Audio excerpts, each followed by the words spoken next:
Bring the right foot behind the left toe, the left foot. Keep the left hand at the chest and extend the opposite arm out and wide like a pendulum. Bring it back towards the chest. Repeat the same the other side.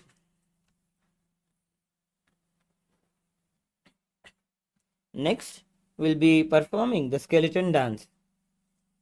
Shake your body intensely without any proper motion. Shake your body intensely, visualizing yourself as a skeleton.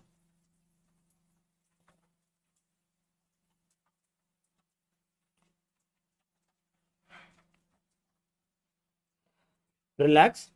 Now, we'll be entering into the Kadichinna Karana.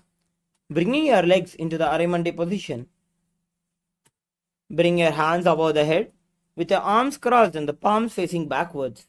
Move the hips to one side and simultaneously uncross the arms wide above the head. Repeat the same the other side. Now, entering into the Tadasana, stand tall on the tips of your toes with your hands above, up and above beside the ears. Engage all the three bandhas as you visualize yourself as a palm tree. Continue to perform the japa of Shivoham internally. महामुद्राबद्ध कोनौ ताड़ासन विभेदकान् विनोत्तानं सदा कुर्यादन्तर्वत्नी पतिप्रिया. Next, we'll be entering into the Uttanasana. From the standing position, lean forward and down, bringing your hands flat onto the ground. Engage all the three bandhas and bring your forehead towards your knees. Visualize Swamiji in your inner space. महामुद्राबद्ध कोनौ ताड़ासन विभेदकान् विनोतानं सदा कुर्यादन्तर्वत्नी पतिप्रिया. Next, entering into the Tarakshasana, which is a tall plank position. Tuck the chin to the chest in the Jalandhar Bandha and rotate the head from side to side as you visualize Swamiji in your inner space. Gajasanavastitva mastakam varam varam dakshina kukshim savya kukshim nayete tarakshvasanam bhavati. Now, lower your entire body onto the ground. Keep your toes pointed backwards. Keep your hands next to the chest and raise the head up using the strength of the lower back. Open your mouth wide and inhale through the hollow of the throat in the Bhujangani Mudra. Visualize yourself as a cobra. अंगुष्ठनाभिपर्यन्तम् अधोभूमो विनिन्यसेत् कराभ्यां च धरां धृत्वा ऊर्ध्वशीर्षफणीवहि. Next, we'll be entering into Shashasana. Coming back into tall plank position. Alternate, bringing one hand between one knee towards the chest, back and forth. Visualize Swamiji in your inner space. गजासन संस्थितो जानुद्वयमाकुञ्च वारं वारं कर्तव्यं शशासनं भवति. Next, entering into the Rathasana. Simultaneously jump one foot back and bring the other in between the two hands, alternating again and again. Visualize yourself as a chariot in your inner space. गजासन संस्थितो एकैकं पादं पुरोमार्गेण भ्रामयित्वा कर्तव्यं रथासनं भवति. Next, entering into the Virabhadrasana. Keep your right foot flat on the ground with the toes pointing forwards and bend your knee at a 90-degree angle while your left foot is behind, facing sideways.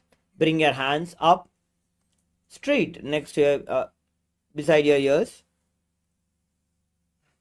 Engage the Uddiyana Bandha, that is engaging the abdominal muscles. Visualize yourself as Virabhadra as you gaze into your third eye. Perform the Sahaja Kumbhaka, that is inhaling, holding your breath slowly and exhaling. वासिष्ठमथ कौण्डिन्यम् ऊर्ध्वकुक्कुटमेव च अष्टावक्रमथोत्तानं मयूरं सेतुबन्धनम्. Now, repeating the Virabhadrasana on the opposite side. Flip over your legs, bring your left leg forward into a 45-degree angle with your right leg facing sideways. Visualize yourself as Lord Virabhadra. वासिष्ठमथ कौण्डिन्यम् ऊर्ध्वकुक्कुटमेव च अष्टावक्रमथोत्तानं मयूरं सेतुबन्धनम्. Next, we will be entering into the Rikshasana. Stand tall and bring one foot to the inner thigh. Bring the palms together and raise them up above the head, keeping the elbows straight. Pull the stomach in and up in the Uddiyana Bandha. Visualize yourself as a tree. वामोरुमूलदेशे च याम्यं पादं निधायतु तिष्ठेत्तु वृक्षवद् भूमौ वृक्षासनमिदं विदुः. Next, we'll be entering into the Garudasana. Bring your right foot to the right hip. Bring your hands into the Namaskara Mudra. Visualize yourself as Lord Garuda. Garuda asana vakshe jena dhyanam stiram bhavet sarvadoshad vinirmukto bhavatiha mahabali. We'll be repeating the Vrikshasana on the opposite side. Now bring your left foot to your right thigh. Bring your palms together in Namaskar Mudra. Raise them up above the head, keeping the elbows straight. Visualize yourself as a tree in your inner space. वामोरुमूल देशे च याम्यं पादं निधायतो तिष्ठेत्तु वृक्षवद् भूमौ वृक्षासनमिदं विदुः. Now bring your left foot to the right hip. Bring your hands into the Namaskara Mudra. Visualize yourself as Lord Garuda. Garuda asanama vakshe jena dhyanam stiram bhavet sarvadoshat vinirmukto bhavatiha mahabali.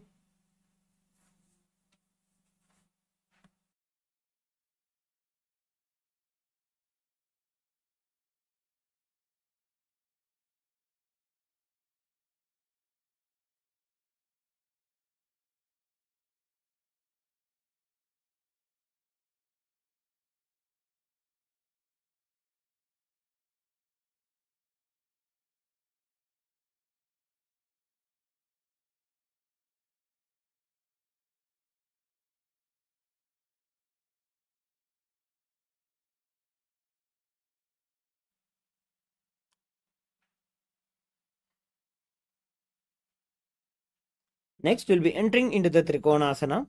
Now, stand and step your left foot back and your right foot front. Bring your hands parallel to the ground and bend your front hand forward towards the feet with your left hand facing the ceiling. Visualize yourself as a triangle in your inner space in Trikonasana. उत्तानपादं क्रौञ्चं च मरीचिं वीरभद्रकं नटराजं त्रिकोणं च सुप्ताङ्गुष्ठप्रसारणे.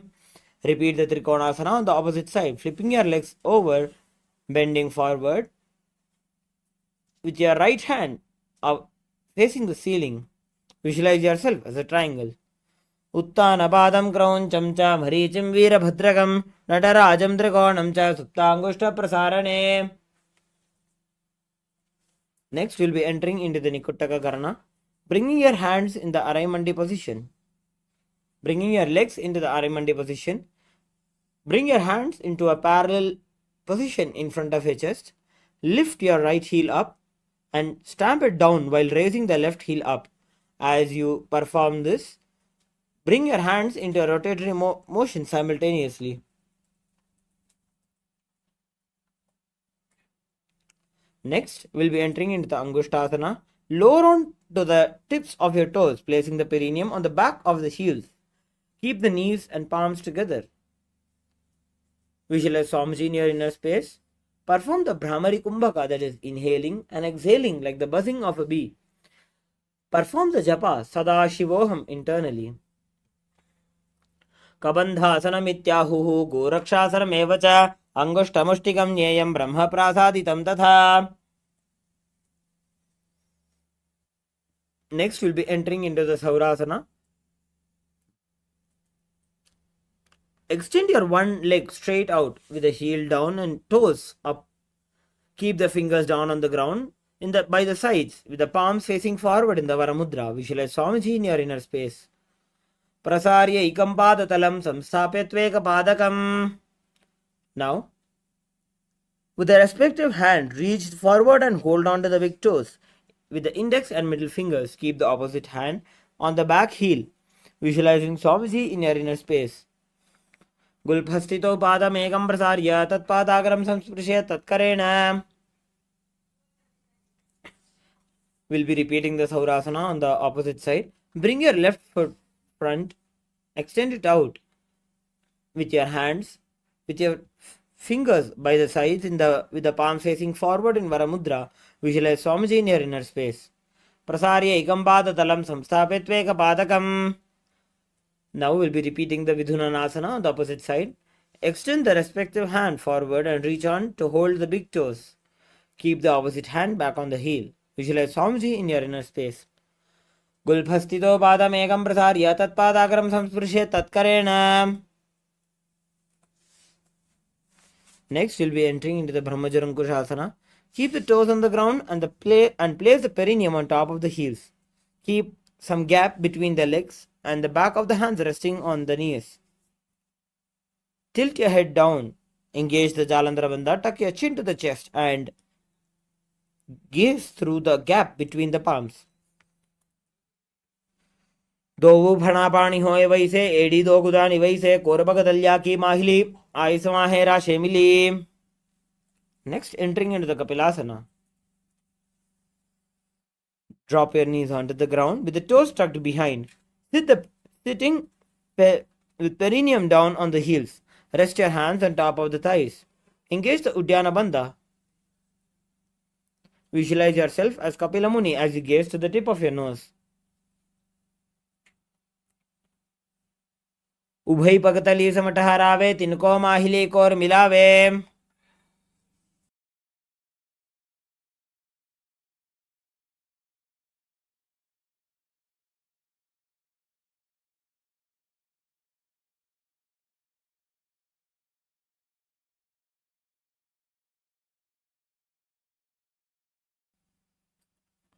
Next, we'll be entering into the Bhadragorakhasana. Maintaining the same position as Kapilasana, shift your gaze into your third eye, visualizing Swamiji in your inner space. दो पगदली संपुट करे कोरवारली भूपर इधरे कोरवारली राखे ऐसे तापरी मूल द्वार टिकी बैसे.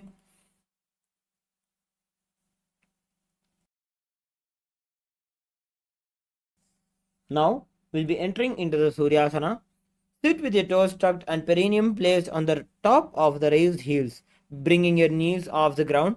Bring your hands into the Padma Mudra and raise them up to in the sky, visualizing Lord Surya in your inner space as you engage the Uddiyana Bandha. Edi do buguda tariyane phana pani baithak punithane. Next, we'll be entering into the Mandukasana. Again, drop your knees down. Sit with your toes flat and perineum on the heels. Keep your hands on top of the knees and lift the tongue up against the roof of the mouth in the Manduki Mudra. Visualize yourself as a frog as you perform the Sahaja Kumbhaka, that is inhaling, holding your breath and exhaling. पादतलोपृष्ठदेशे अंगुष्ठे द्वे च संस्पृशे जानुयुग्मं पुरस्कृत्य साधयेन् Mandukasanam. Next, we'll be entering into the Uttana Mandukasana. Maintaining the same position as Mandukasana, bring your hands up, holding your back, holding the head with your elbows. Perform the Manduki Mudra. Engage the Uddiyana Bandha as you visualize yourself as a frog. Mandukasana madhyastam kurparabhyam dhritam shiraha etad bhekavaduttanam etaduttana mandukam. Next, we'll be entering into the Simhasana. Cross your ankles and sit on the feet. Keep your knees wide. Fingers spread on top. Open your mouth wide and stick out the tongue and exhale forcefully. Gaze at the tip of your nose and repeat this several times, visualizing yourself as a lion. Dakshinam savyagulphena dakshinena tateteram hastau च जानवो संस्थाप्य स्वांगुली च प्रसार्य च.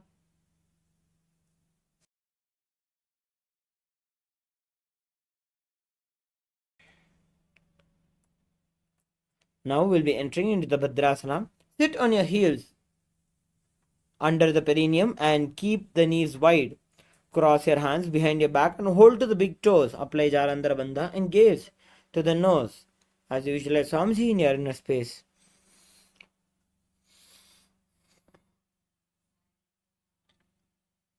गुल्फौ च वृषणस्याधो व्युत्क्रमेण समाहितः पादाङ्गुष्ठौ कराभ्यां च धृत्वा च पृष्ठदेशतः. Next, we'll be entering into the Kakabhusandyasana. Come into a squatting position with the feet flat on the ground and the knees opened wide. Bring the arms in and around the back and interlace the fingers behind. Gaze to the nose as you visualize yourself as a crow. प्रथमे वेसकौ कटठाने दोवु हातपकं वीच आने. Next, entering into the Kanipavasana. Place your hands on the floor, shoulder width apart. Bring the knees and back of the arms towards the armpits. Lean the chin forward and down and gaze ahead as you visualize Swamiji in your inner space. आसन को गुण आशीदुष्टा होई तो आछी होई.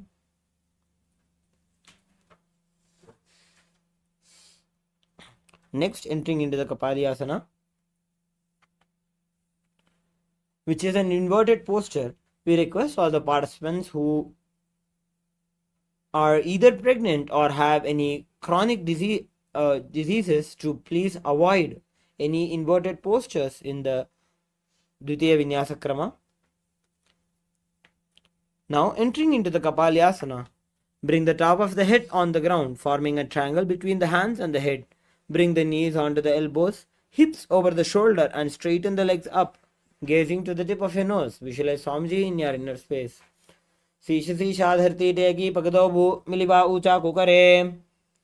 Next, we'll be entering into the Paramashivoham. Squat on the toes with the legs together. Twist the body and place both the hands to one side. Align the elbows with the knee and hip. Lean onto the arms and balance. Extend your legs to the side and gaze to the third eye, visualizing yourself as a peacock. Mayuram dandavat kuryan mayuram danda namakam. We'll be repeating the Parshamayurasana on the opposite side. Before we get into the asana, we'll be performing the Rechaka Kumbhaka during the Parshamayurasana. That is inhaling, holding your breath and focusing on a slow, deep exhale. Now, twisting your body and place both your hands to one side. Align the elbows with the knee and hip. Lean onto the arms and balance, extending your legs to the side and gaze to the third eye. Visualize yourself as a peacock. Mayuram dandavat kuryan mayuram danda namakam. Now we'll be entering into the Bhairaganathasana. Now place both the hands onto the ground. Come into a plank position. Step one foot outside the respective shoulder, bringing the foot between the hands. Gaze to the third eye. Visualize yourself as Lord Kala Bhairava. Asana ko guna piti jai. Next, we will be repeating the Bhairaganathasana on the opposite side. Step one foot outside the respective shoulder and bring the foot in between the hands. Gaze to the third eye. Visualize yourself as Kala Bhairava. Asana ko guna piti jai. Next, we'll be entering into the Unmukha Pithasana. From Tarakshvasana, place your forearms on the ground and walk the feet forward, bringing the hips up. Gaze to the third eye and visualize yourself as Swamiji. Bhunyastau januni hastau chatushpadama vangmukham utthapitanghri ugala katistalam abhiruka. Now, we'll be entering into the Vasishthasana. Roll your body onto one hand. Raise the opposite hand up. Keep balancing the hand directly beneath the shoulders. Raise the hips and gaze toward the sky. Visualize yourself as sage Vasishta. Urdhva kukkuta vasishta mariche hala matsya kambari vrittim chodrasya vividham dhanurasanam. Now we'll be repeating the Vasishthasana on the opposite side. Roll onto the other side of the hand. Bring the other side up towards the sky. Raise the hips and gaze towards the sky, visualizing yourself as sage Vasishta. Urdhva kukkuta vasishta mariche hala matsya kambari vrittim chodrasya vividham dhanurasanam. Now, coming into the Anjani Asana, that is a seated posture. Bring your hands under the buttocks with your palms facing up. Keep the spine straight and elbows close to the body. Tuck the chin to the chest in Jalandhara Bandha and visualize yourself as Lord Hanuman as you gaze to the nose. Dobo karki ubhay hateli koravareli maile bheli.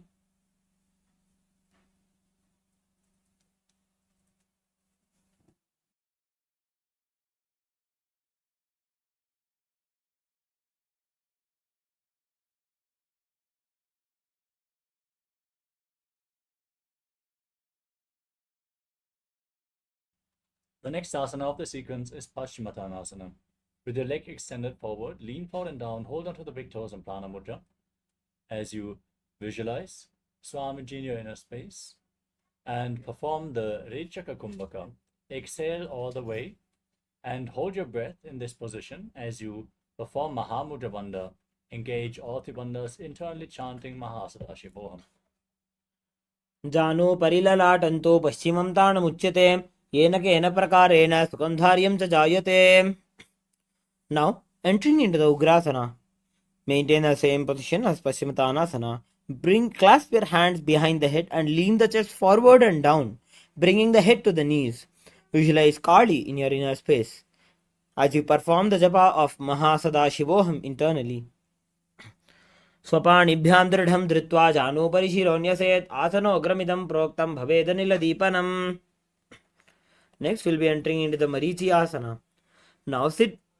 Now bring one heel to the groin with your knees raised. Reach the arm in and around the raised knee and clasp the hands behind the back. Bring the chest to the thigh and head to the knee. Visualize yourself as Sage Marichi. उत्तानपादं क्रौञ्चं च मरीचिं वीरभद्रकं नटराजं त्रिकोणं च सुप्ताङ्गुष्ठप्रसारणे. Now drop down your knee to the side and reach and hold to the front foot, keeping the legs straight.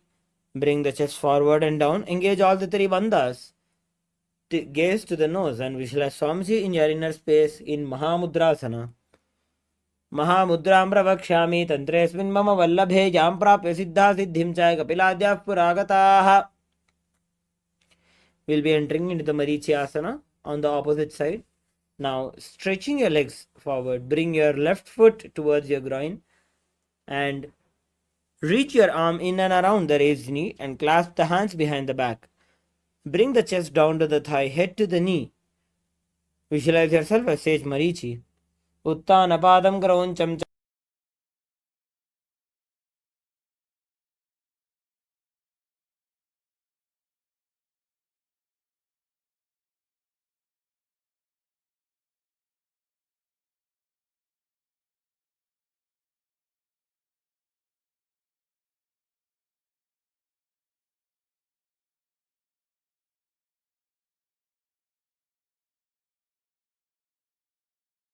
Sage Marichi. उत्तानपादं क्रौञ्च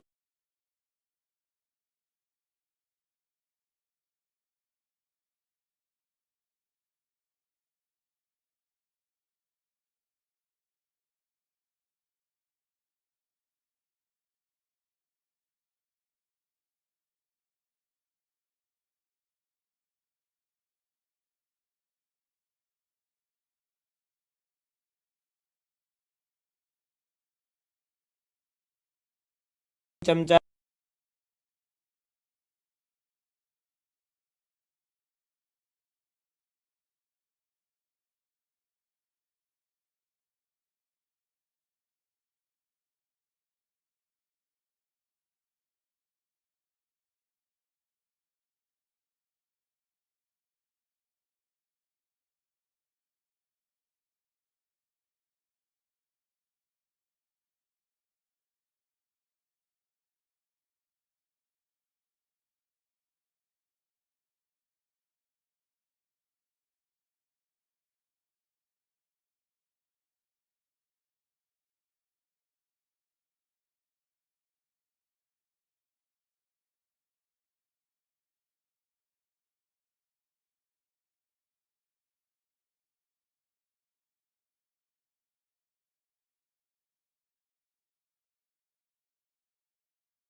Paramashivoham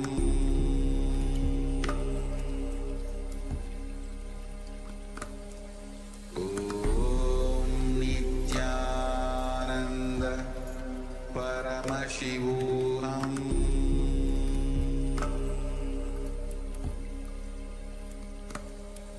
Om Nithyananda Paramashivoham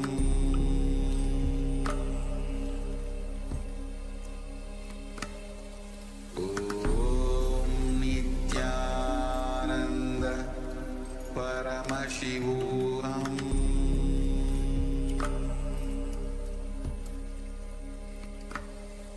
Om Nithyananda Paramashivoham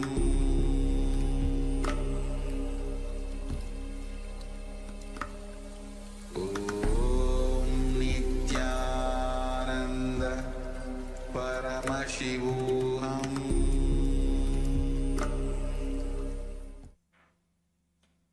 Nithyanandam. Sorry for the technical glitch. We will be repeating from the Mahamudrasana. Now sit with your legs stretched and toes up. Bring your one heel close to the perineum and let the knee fall to the side on the ground. Reach and hold the foot, keeping the leg straight, and bring the chest forward and down. Engage all the three bandhas and gaze to the nose, visualizing Swamiji in your inner space. महामुद्रां प्रवक्ष्यामि तन्त्रेऽस्मिन् मम वल्लभे यां प्राप्य सिद्धा सिद्धिं च कपिलाद्याः पुरागताः.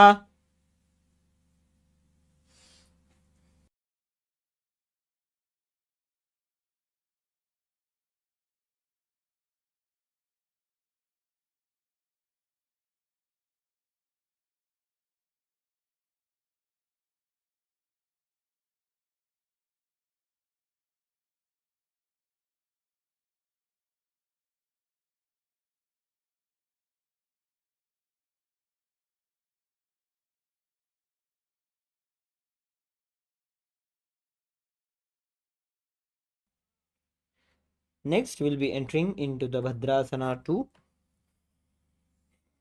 Sit and bring the soles of your feet together with the heels close to the perineum.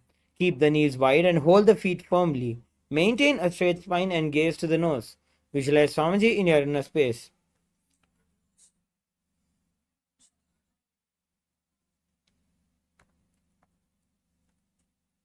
गुल्भौ तु वृषणस्यादः सीवन्त्याः पार्श्वयोः क्षिपेत् पादपार्श्वे तु पाणिभ्यां दृढं बद्ध्वा सुनिश्चलम्. Next, entering into the Gvalipavasana. From Bhadrasana, extend the feet away from the body, toes touching together and the heels apart, with the knees open. Place the hands on the respective knees and engage the Jalandhara Bandha, tucking your chin to the chest. Gaze to the nose and visualize Swamiji in your inner space. पूर्व चरपट चौक कख्यो सोई वाही विधि जो कीजे सोई. Now, entering into the Joniasana. Keep the soles of your feet together and heels close to the perineum. Hold the soles of the feet and lean forward and down, bringing the forehead to the feet and gaze to the nose. Visualize the Yoni Mandala in your inner space. दोवो पकतली संपुट करे AD made के ढिंग दरे अर्धहात को अंतर राशे लीलाट पकतलियां ऊपर दाशे. Now, entering into the Midaki Pavasana. Sit and keep your heels together and toes apart and the knees wide. Lean forward and down. Extend your hands out and wide with the palms on the ground. Bring your forehead to the ground behind the heels and gaze to the nose. Visualize Swamiji in your inner space. पूरव विधि परिपकथली संपूर्ण शोल एडी मिली राशे. Now we'll be entering into the Siddha Samadhi Asana. Sit and keep your toes together and heels apart. Bring your arms below the shins, extend them out and keep the palms facing up. Bring the forehead to the ground above the feet, bring the toes near the throat. Gaze to the third eye, visualize Lord Surya in your inner space. दोबू पगदली संपुट करे 16 मेढ़ आगा मेधरे अंगुल 8 अंतरो राशे AD को ऐसे विदिदाशे. Next, we'll be entering into the Chinaki Pavasana. Sit and keep the heels together and the toes apart. Hold the feet and open them up like a book, bringing the soles towards the sky. Press the elbows onto the thighs and towards the knees. Gaze to the nose. Visualize Swamiji in your inner space. दो पगा की एड़ी धरती मगिवा मेढ़ लगावे. Next, we'll be entering into the Charpata Chokasana. Bring the soles of your feet together with the heels of the perineum in knees to the ground. Place the hands on the knees and gently press them down. Engage the Uddiyana Bandha. Pulling the stomach in and up towards the spine. Gaze to the third eye. Visualize Swamiji in your inner space. दो भू पकदली संपुट धारे आगा ने करे जारे पसारे गोड़ा भूसो लगता राशे हाथ दो भू गोड़ा परिदाशे. Next we'll be entering into the Bhairavasana. Sit and bring the soles of your feet facing together and the knees wide. Lift the heels up and bring the toes down onto the ground. Keep the knees to the ground and pull the stomach in and up in Uddiyana Bandha and place the hands on the knees in the Bindu Mudra. Gaze to the third eye. Visualize yourself as Lord Kala Bhairava. गुल्भौ सम्पीड्य चान्योन्यं व्युत्क्रमेणोत्थितं शनैः जान्वोः पार्श्वगतौ हस्तौ दण्डवद्भैरवासनम्. Next is the Samasana. Now sit with one heel at the perineum, lift and hold the other foot, pulling the sole of the foot onto the chest. Gaze to the third eye and hold the breath in the Mooladhara Chakra, visualizing Swamiji in your inner space. Samanasanamavakshe siddhamantradi sadhanate. Next, bring your right foot over your shoulder. Raise the other foot up and straight into the sky. Keep the hands on the ground to the sides and gaze to the third eye. Visualize Swamiji in your inner space in Apanasana. Kevalam padame kancha skandhe charope yatnataha. We'll be repeating the Samanasana on the opposite side. Now, sit with your right foot at the perineum. Lift and hold the left foot towards your chest and gaze to the third eye. Hold the breath in the Mooladhara Chakra. Visualize Swamiji in your inner space. Samana asanama vakshe siddhamantradi sadhanat. Next, we'll be entering the Apanasana.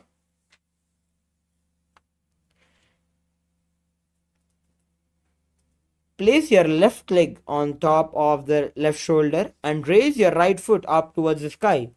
Keep the hands on the ground to the sides and gaze to the third eye. Visualize Swamiji in your inner space. Kevalam padame kancha skandhe charope yatnataha. Now, you can relax.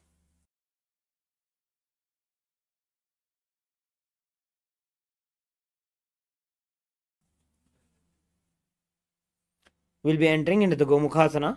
Sit and cross one leg over the other, aligning the knees at the center of the body. With the feet by opposite hips, place both the hands on top of the stacked knees. Gaze to the nose. Perform the Sitkari Kumbhaka. Visualize the face of a cow. Perform the japa of Om Nithyanandoham internally. Savye Dakshina Gulbhamto Prishtaparshveni Jojaye Dakshine Pitata Savyam Gomukham Gomukham Yatha.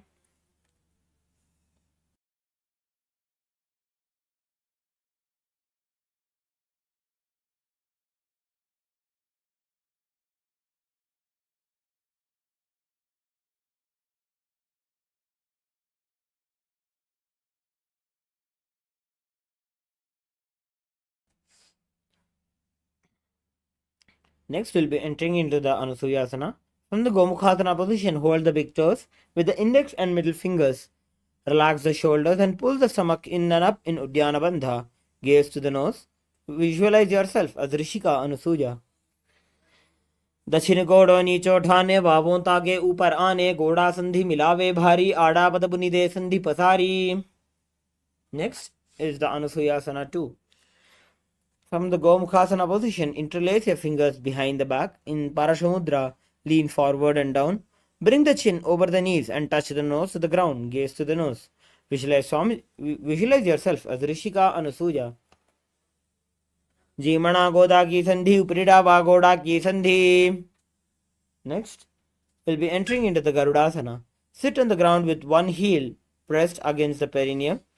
Keep the opposite foot on the ground in front of the other. Keep the spine tall and chest out and hands on the respective knees. gaze to the nose, visualize yourself as Lord Garuda. Davopagamoodi Mahila Gulbhamula Dwarini Chaide. Next, we'll be entering the Naradasana. Sit and place the perineum on top of the heels. With the top of the foot flat on the ground, place the opposite foot on the ground and in front of the opposite foot. Interlace the fingers behind the neck and twist outside of the raised knee and gaze to the third eye. Visualize yourself as sage Narada. Pishtu Javama Pagdali Keri Bhuparita Hilaga Veferi. Next, we'll be performing the Matsyapitakasana. Place one foot on top of the opposite thigh and wrap the respective arm around the knee, holding on to opposite shin. Extend opposite hand straight and hold on to the respective toe with index and middle fingers. Gaze to the nose. Visualize Matsya, the fish avatar of Bhagavan Vishnu. वामेन वामाङ्गुष्टन्तो गृहीतं मत्स्यपीठकं योनि वामेन सम्पीड्य मेढ्रादुपरि दक्षिणम्.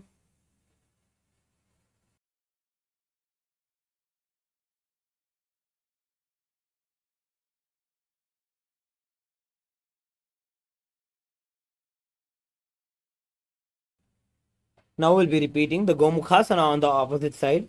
Sit and cross one leg over the other, aligning the knees at the center of your body. With the feet by the opposite hips, place both the hands on top of the stacked knees. Gaze to the nose. Visualize yourself. Visualize the face of a cow in your inner space. Savye dakshina gulbhamto prishtaparshve niyojaye dakshine epitata savyam gomukham yatha. Next, we'll be entering into the Anusuyasana. Now, from the Gomukhasana position, hold the big toes with index and middle fingers. Relax the shoulders and engage the Uddiyana Bandha. Visualize yourself as Rishika Anusuya as you gaze to the nose. Dachina godo nicho thane vavon tage upar aane. Next is Anusuyasana 2. Bring the chin over the knees and touch the nose to the ground as you interlace your fingers behind your back. In the Parashamudra, gaze to the nose, visualize yourself as Rishika Anusuya. Jimana Goda ki sandhi uprida vagoda ki sandhi. Next is the Garudasana 2. Sit on the ground with one heel pressed against the perineum. Keep the opposite foot on the ground in front of the other. Keep the spine tall, chest out and hands on the respective knees. Gaze to the nose. Visualize yourself as Lord Garuda. Davopagamoodi Edi Mahilo Gulbha Mooladwarini Chaide. We'll be repeating the Naradasana on the opposite side. Now sit and place a perineum on top of one heel, with the top of foot flat on the ground. Place the opposite foot on the ground in front of the other foot. Interlace the fingers behind the neck and twist outside of the raised knee. Gaze to the third eye. Visualize yourself as sage Narada. पिष्टजवाम बगदली केरी भूपरिता ही लगा वे फेरी घोड़ा सुपनो है जो जी छिपाशी राशे सो जी. Will be performing the Matsyapitakasana on the opposite side. Place one foot on top of the opposite thigh and wrap the respective arm around the knee, holding on to the opposite shin. Extend the opposite hand straight and hold on to the respective toe with the index and middle fingers. Visualize Matsya, the avatar of Vishnu, as you gaze to the nose. वामेन वामाङ्गुष्टन्तो गृहीतं मत्स्यपीठकं योनि वामेन सम्पीड्य मेढ्रादुपरि दक्षिणम्.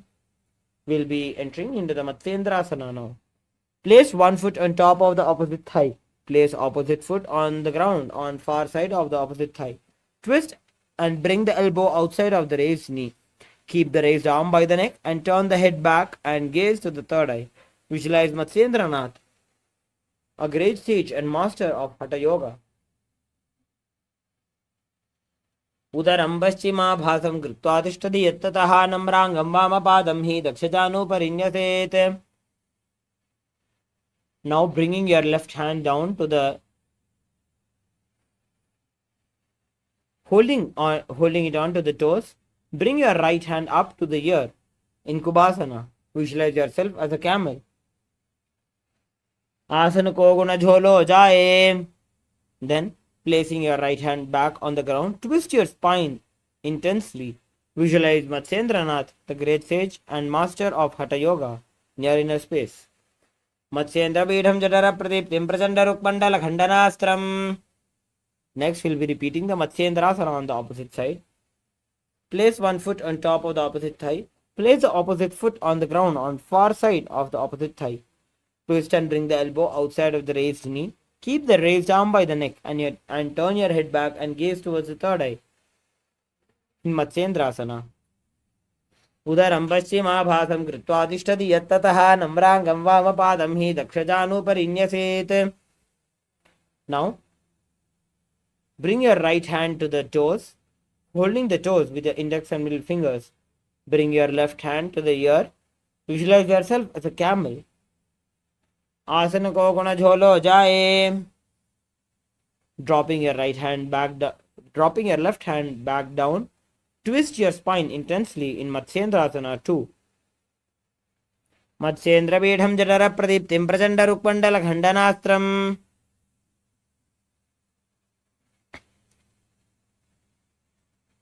Next, we'll be entering into the Padmasana. Sit and place the feet on top of the opposite thighs. Place the palms on the respective knees. Engage all the three bandhas and gaze to the nose. Visualize yourself as Paramashiva as you engage the Mahamudra Bandha and perform the japa of Om Nithyananda Sadashivoham internally. Asanam Dvividham Proktam Padmam Vajrasanam Tata Urdhor Upariche Dhate Ubhe Padatare Yatha. Next, we'll be performing the Padmasana 2. Sit and cross your arms and hold on to the toes with the index and middle fingers. Gaze to the nose. Visualize yourself as Goddess Parvati, the consort of Paramashiva. उत्तानौ चरणौ कृत्वा ऊरु संस्थौ प्रयत्ततः ऊरु मध्ये तथोत्तानौ पाणी कृत्वा तु तादृशौ.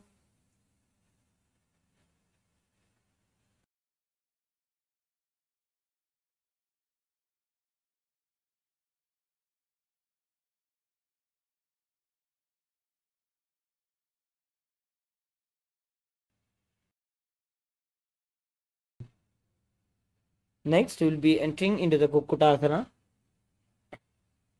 Sit and place the feet on top of the opposite thighs in Padmasana. Place the palms on the ground between the two thighs and lift the body up. Visualize yourself as a rooster. Padmasanam samstapya nanvorau rantare karo. Now, dropping your body back down on the ground. Rise up onto the knees and place the palms on the ground with the fingers pointing towards the body. Keep the elbows together and press them against the navel, then lean forward and find balance, extending the knees up and off the ground in Baddhakekyasana. Dharamoshtabhakaradvayena tatkur paristhabita nabhiparshvaha.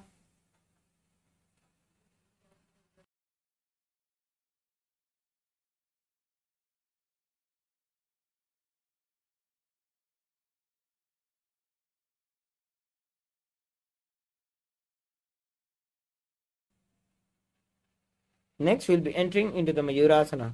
While on your knees, place the palms on the ground, fingers pointing towards the perineum. Keep the elbows together and press them against the navel. Then lean forward and find balance. Extend the legs up and off the ground. Visualize yourself as a peacock. Athavakshe Mahadeva Mayurasana Uttamam. Now, relaxing, laying down on your stomach with the feet pointing outwards and forehead on the mat. Interlace your fingers behind the neck and hold them in the Parashamudra. Visualize yourself as a crocodile. Adhyasashete hridayam nidhaya bhumau cha padau cha prasaryamano. Next, place your hands on the ground beside the chest. Raise the legs up, bringing the thighs off the ground. Visualize yourself as a locust. Adhyasashete karayukbhavaksho bhumimavashtabhya karayo stalabhyam. Next, entering into the Ustrasana, laying down on your stomach, bring your hands to the feet, pull the feet down towards the ground, outside of the hips. Visualize yourself as a camel. Adhyasashete patayugmavyastam vrishte nidhaya vidhritam karabhyam. Now, kick your legs back and up and simultaneously pull the feet towards the sky. Lift the chest off the ground and raise the head up. Gaze to the third eye. Visualize yourself as Paramashiva's bow. प्रसार्य पादौ भुविदण्डरूपौ करौ च पृष्ठे धृतपादयुग्मम्. Now, entering into the Bhagasana, sit on both the knees with your head, neck and spine in a straight line. Place the palms down on top of the thighs and gaze to the third eye. Visualize Swamiji in your inner space. Ulta modi pada vaise bahuro jugati kare ek aise. Now we'll be entering into the inverted postures of Gohyasana and Shirasasana. Another gentle reminder for all the participants who either have any chronic diseases like back pain or high blood pressure, or the participants who are pregnant, to avoid these inverted postures. Now, entering into the Gohyasana, from the knees, place your forearms onto the ground with your fingers interlocked, elbows shoulder width apart. Place the top of the head onto the ground, holding the back of the head with the hands. Walk the toes forward until hips align with the shoulders. Lift the feet up and keeping the knees bent together, lift against the chest and touching the chin. Gaze to the nose. Visualize Swamiji in your inner space. Do wo haath ki kahuni joji punih kalai jane doji. Now raise your legs straight up into the sky, visualizing Swamiji in your inner space in Shirasasana. Viparitam mandalam cha dvidhaiva viditam hinaha. You can slowly come down now. Coming into a seated position. Sit with your hands behind the calves and stretch the legs up and straight. Bring the forehead to the knees. Visualize Swamiji in your inner space. In Podhyasana. Dovu hath pag bahar aane, goda tare kakasi thane. Next, in the Parighasana, perform the Bastrika Pranayama.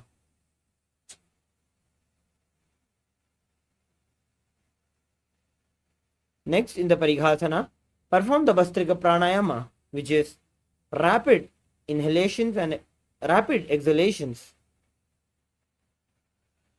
Now, sit and extend the legs out and up at 45-degree angle. Bring the hands behind and hold the opposite shoulders. Keep the chest upright and legs straight with the toes pointed.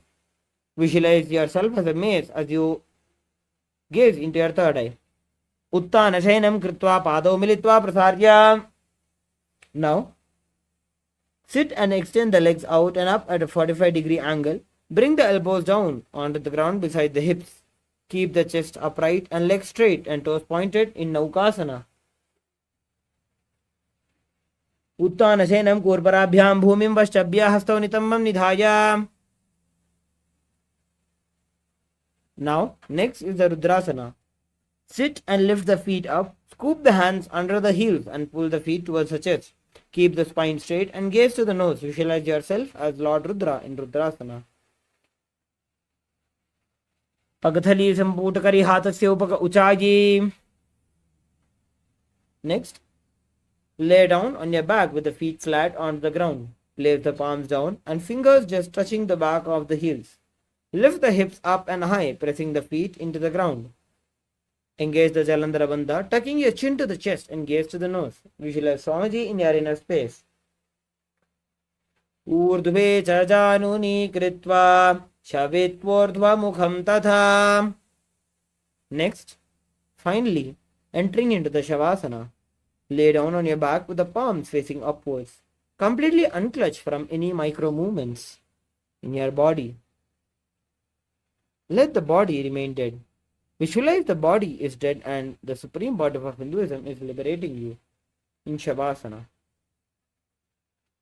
Uttanam Shavavad Bhumau Shayanam Tu Shavasanam Shavasanam Shrantiharam Chitta Vishranti Karanam.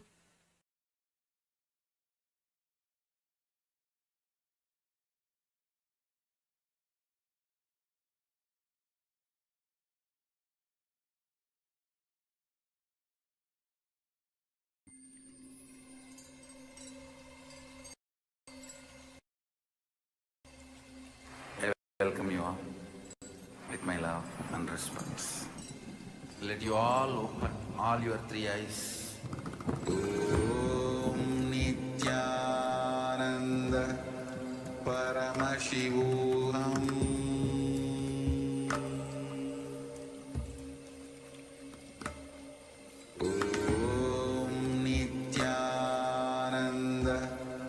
Paramashivoham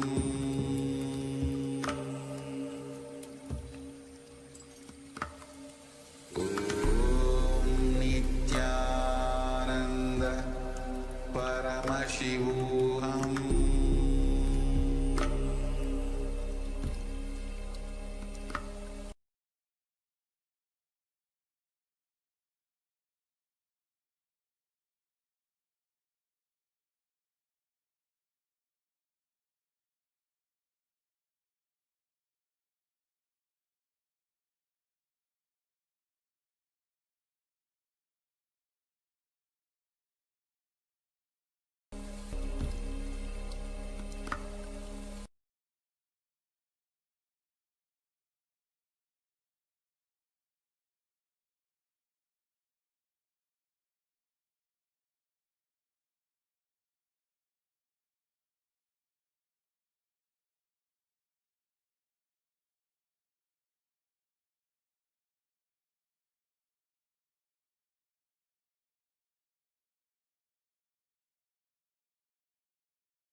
Paramashivoham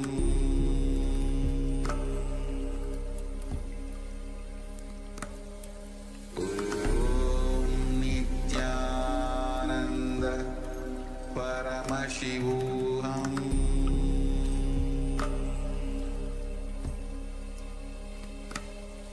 Om Nithyananda Paramashivoham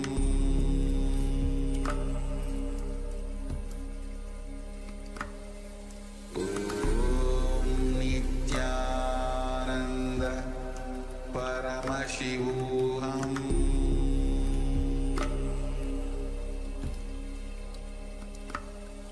Om Nithyananda Paramashivoham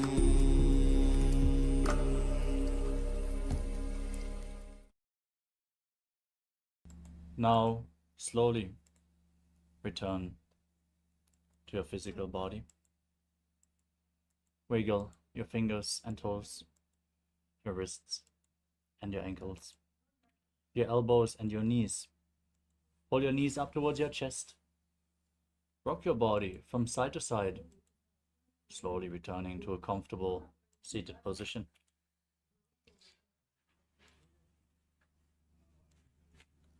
Congratulations, you completed the Pratama Vinyasa Krama, 108 asana sequence.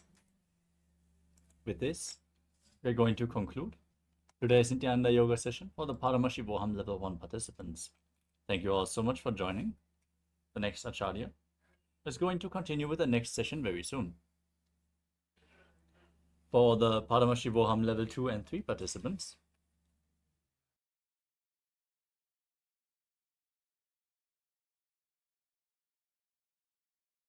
we are now going to continue with the Dvitiya Vinyasa Krama, so get ready. Nithyananda, we are on a mission to revive the Enlightenment civilization. If you resonate with our message and want to be part of us, be sure to like, share, and subscribe. And don't forget to click the bell icon.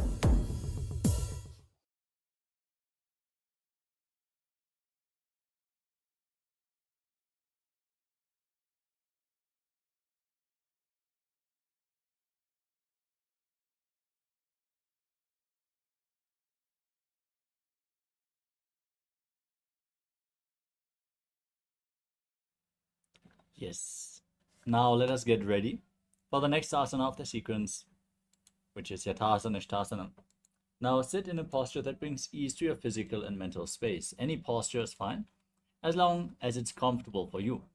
Place your hands on top of the knees in Bindu Mudra. Index fingers and thumbs together. Visualize Swamiji. Breathe in Samana Kumbhaka.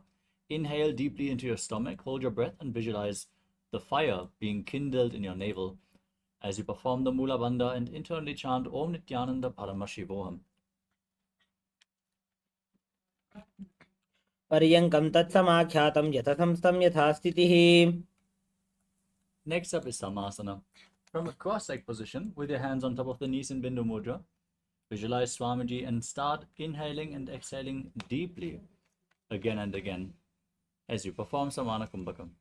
इदानीं गर्भिणीनां योगाभ्यासो यथा लघु सुखप्रसवलाभाय प्रोच्यते प्राक्तने पथि. Next up is Muktasana. Now bring the left heel against the perineum and the right foot stacked on top of the left foot. Keep your hands flat on the knees as you gaze to your nose and visualize yourself as a sage liberated by the Supreme Pontiff of Hinduism. निबीड्यसे विनीं सूक्ष्मां दक्षिणेतरगुल्फतः वामं यां येन गुल्फेन मुक्तासनमिदं भवेत्. Next up is Siddhasana from the same posture.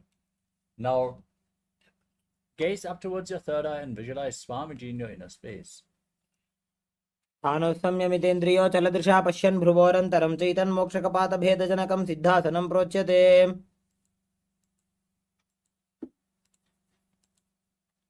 Next up is Siddhyasana. Maintain the posture but shift your gaze down to the ground in front of you as you engage all three bandhas, Mahamudra Bandha, and visualize Swamiji in your inner space.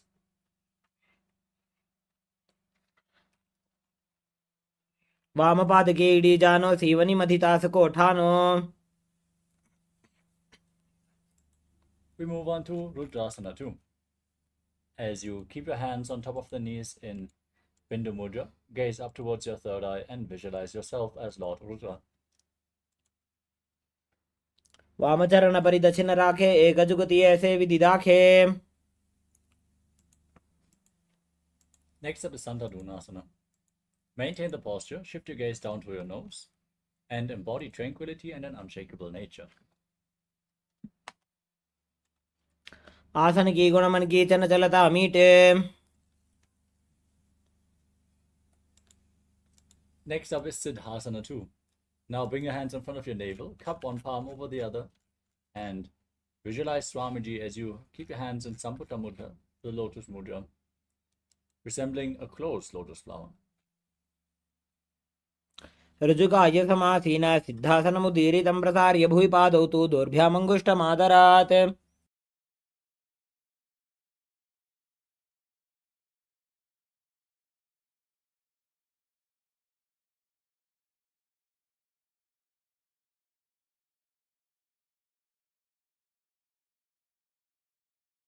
Next up is Bandhayoni Asana. Now, set the Sankalpa to manifest to the womb of creation.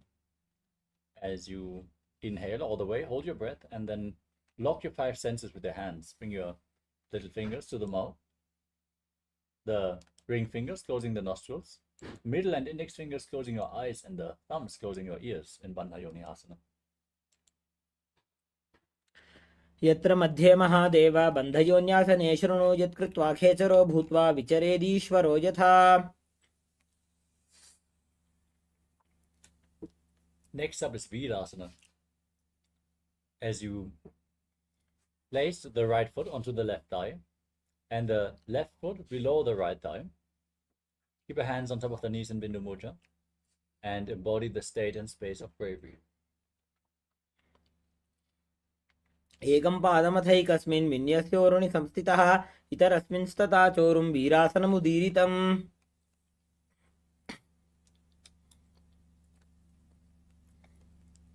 From the same posture, now gaze up towards your third eye and visualize Sage Valmiki, the great poet and author of Ramayana, in Valmikasana.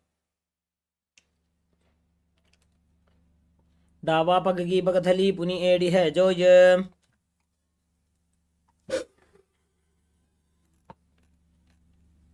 Next up is Joni Mudrasana. Now keep your hands flat on the knees and gaze to the nose as you visualize the Yoni Mandala, the visual representation of Devi Paramashiva Shakti in Joni Mudrasana.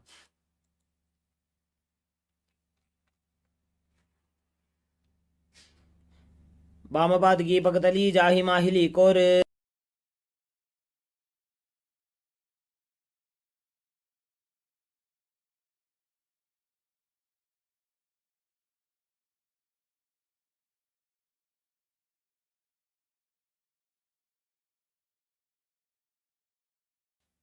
Next up is Yoni Asana. Maintain the same posture, but gaze up towards your third eye as you visualize the Yoni Mandala.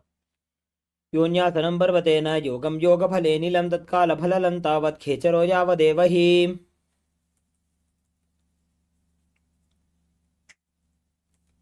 Next up is Vajrasana 3.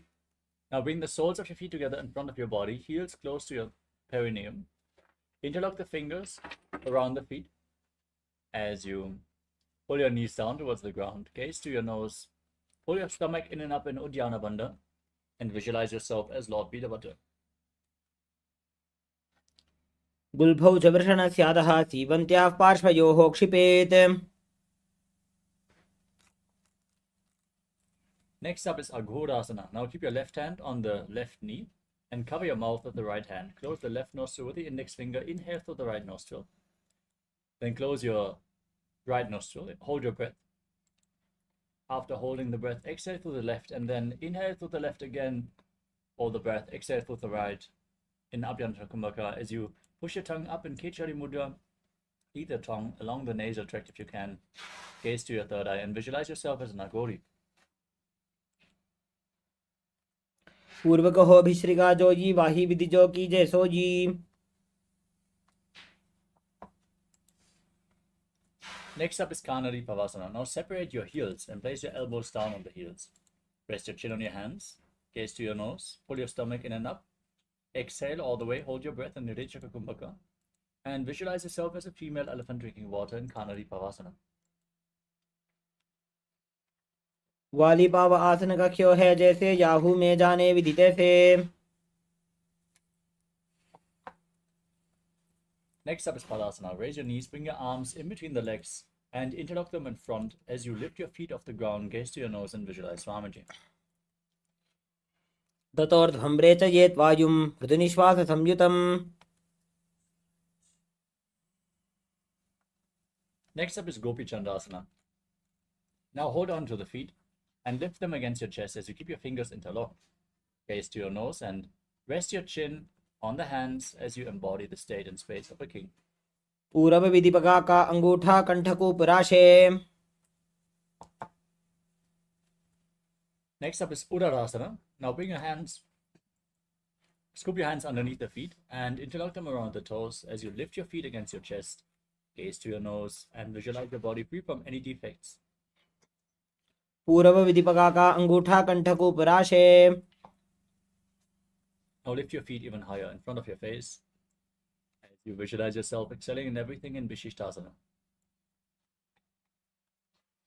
दोवुपगदली संपुटठाने उभय हस्तकरयोर्दहिताने. Next up is Pujasana. Now lift your feet over top of the respective shoulders and bend your elbows upwards to interlock your fingers around your neck as you visualize yourself as a cobra.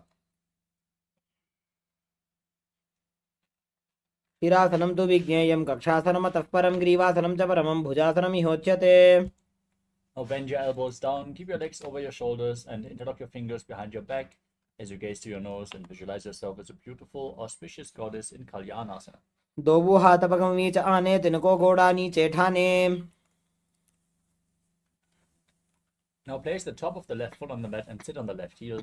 Stack the right knee over the left heel by the outside of the left hip.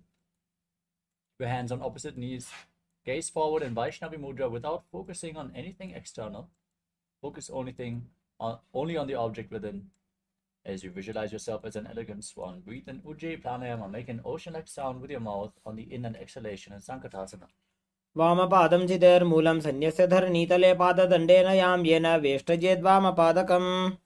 Now slide the left foot outside the hip, sit on the ground, engage Uddiyana Bandha, keep your hands on the top knee and visualize a cow in Dhenukasana. अनुषागी Nagar पंचडं वृषीलिन्दगल्यम्नी. Now slide the right foot on top of the left thigh and bring the left foot onto the right knee. Bring the left arm behind your back, twist your back to hold onto opposite thighs with your hands. Gaze up and visualize Swamiji in Machandrasana. वामजंग प्रदक्षिण ठाने वामहस्तपीष्टे दिशा आने. Untwist your spine, hold onto the feet and lean forward and down, placing your forehead on the ground as you visualize Swamiji in Machandrasana too. प्रथम जी मनो चरण जो जोई वामजंग परिराखे सोई. Now rise up, interlock your fingers and place them on the top knee. Engage all Tribandhas as you visualize Swamiji, your Guru in Guru Asana. ऊर्मूले इतरपादस्य कनिष्ठिका प्रदेशगुल्भं संस्थाप्य. Now bring the top of the right foot on the mat as you repeat Sankatasana. Sit on the right heel, stack your knees, keep your hands on opposite knees and visualize yourself as a swan. वामपादं चितेर्मूलं सन्यस्य धरणीतले पाददण्डेन यां येन वेष्टयेद्वामपादकम्. Now repeat Dhenukasana. Engage the Uddiyana Bandha. Keep your hands on the top knee and visualize a cow. अनुषागी Nagar पंचडं वृषीलिन्दगल्यम्नी. Now repeat Machandrasana. Bring the left foot onto the right thigh and the right foot onto the left knee. Twist your right arm behind your back, hold on to your thighs and gaze up as you visualize Swamiji in your inner space. वामजंग प्रदक्षिण ठाने वामहस्तपीष्टे दिशा आने. Now untwist your spine, hold onto your feet and place your forehead on the ground in Machandrasana too. प्रथम जी मनो चरण जो जोई वामजंग परिराखे सोई. Next up is Guru Asana on the other side. Interlock your fingers, place them on the top knee and visualize Swamiji, your Guru. ऊर्मूले इतरपादस्य कनिष्ठिका प्रदेशगुल्फं संस्थाप्य. We move on to Parshasana. Now place your feet on the ground and raise your knees against your chest. Hold onto the knees with your hands as you press your tongue up in Kechari Mudra, gaze to your third eye, and visualize Swamiji. पादतले भूमो निधाय जानन्योरसि निधाय विपरीतहस्ताभ्यां गुरुसहितजङ्गे निबध्य. Next up is Bodhashukasana. Now hold on to opposite wrists with your hands. Place your chin on the knees, gaze to your nose, and visualize yourself residing in an abode of bliss in Bodhashukasana. दोभूपकतली भूपरिधरे कोरमाहिली ऐसे करे. Next up is Kurakatasana. Now bring your hands below the knees, hold on to opposite elbows, gaze to the nose, and visualize Swamiji. दोभूपकतली भूपरिधरे कोरमाहिली ऐसे करे. Now keep your hands underneath the knees, holding onto the elbows. Cross the right ankle over top of the left, toes pointing up as you gaze to the nose and visualize the great sage and Maharishi Sumati and Sumati Asana. मूलद्वारी धरती परिठाने डावा पग वृद्ध छबद आने.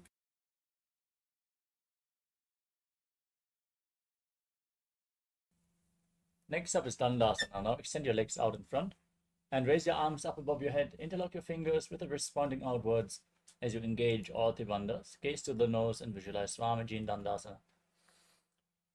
इदानीं गर्भिणीनां योगाभ्यासो यथा लघु सुखप्रसवलाभाय प्रोच्यते प्राक्तने पथि. Now lean forward and down. Hold on to the big toes, in Prana Mudra.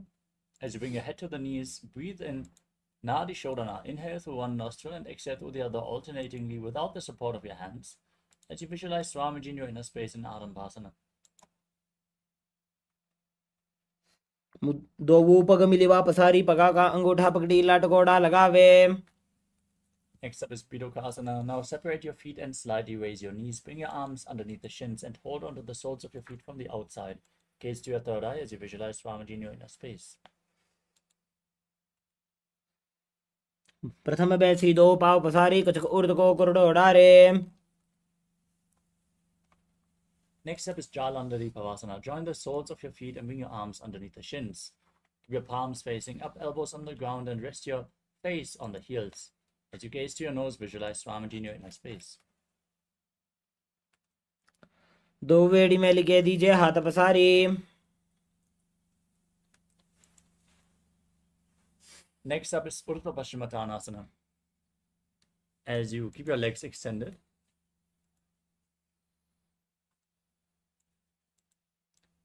bring one leg behind your neck and lean forward and down, holding onto the front foot with both hands.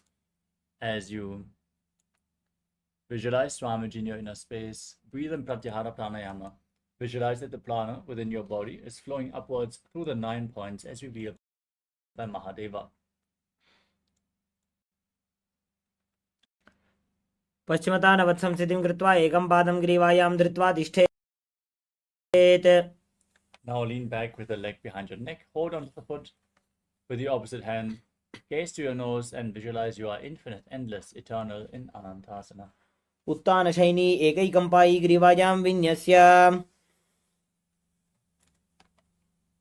Next up is Ankushasana. Now roll onto the side of the hand, holding onto the foot as you gaze to your nose and feel in complete control. उत्तानशयित एकैकं पादं ग्रीवायां कुर्वन्. Next up is Durushasana. Lay on your back and pull your knees towards your chest. As you encircle your legs with your hands, rock your body from side to side and visualize Swamiji in your inner space. उत्तानशयनं जानुनि हृदये जङ्घासहित उरूनि करद्वये बद्ध्वा.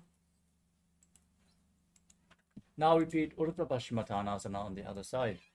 Now lean forward and down with the leg behind your neck. Hold onto the front foot.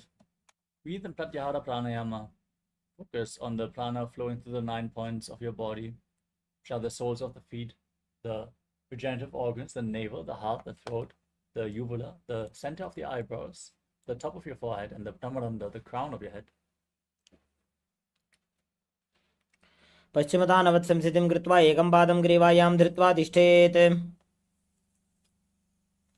Now lean back with the foot behind your neck. Hold onto the foot as you gaze to your nose and visualize you are infinite. उत्तानशयने एकैकं Pai ग्रीवायां विन्यस्य. Now roll onto the side with a hand holding onto the foot. Gaze to the nose as you feel in complete control in Ankushasana. उत्तानशयित एकैकं पादं ग्रीवायां कुर्वन्. Next up is Yoga Nidrasana. As you lay on your back, one by one, lift your legs up behind your neck and then interlock your fingers behind your back. If you can't lift your feet behind your neck, you can cross them in front of your body, pull them towards your chest or bring them over your shoulder. Then gaze to your nose and visualize Swamiji in your inner space. पादाभ्यां वेष्टयेत् कण्ठं हस्ताभ्यां पृष्ठबन्धनं तन्मध्ये शयनं कुर्यात् योगनिद्रा सुखप्रदा. Now bend your elbows upwards and interlock them around your neck as you gaze to your nose and visualize Lord Vishnu in Atmanamasana. आत्मा राम आसन प्रथम सुधोसो वे. Next up is Kochikasana. Now lay on your back, extend your arms out at the side at shoulder level. Keep the knees at the chest with the soles of the feet pointing up towards the sky. दो हाथ छीदा सा करे तेन सो ube Sapa करे. Next up is Jatara Parivritti 1, 2, and 3. Lay on your back, extend your arms out to the side and pull your knees against your chest. From that position, drop one knee to the side and extend the opposite leg down. Now bend both knees to the side. Extend both legs to the side, hold onto the feet and gaze away from the feet. Visualize Swamiji, perform the Mula Bandha, breathe in Pratyahara Pranayama as you return to the center position. Then drop the other knee down to the side, extend the opposite leg. Bend both your knees to the side. Extend them to the side and hold onto the feet as you gaze in the opposite direction. परिवृत्ते कुक्षि भागे त्रिता हि परिकीर्तितः बद्धकोणं सुप्तकोणं ऊर्ध्वकोणम् अथापि च. Next up is the Dvipada Pitam. As you lay on your back, with your feet flat, knees raised, hold onto your ankles and raise your hips up. As you gaze through your nose, lock your throat in Jalanirabandha and breathe in Mocha Kumbhaka as you visualize yourself as sturdy as a bridge. प्रतिक्रियायुतं द्वन्द्वपीठः सर्वबलप्रदम्.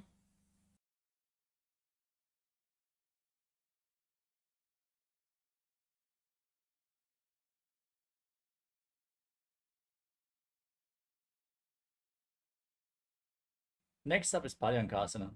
From the same posture, now bring your hands over top of your shoulders, fingers pointing towards your feet.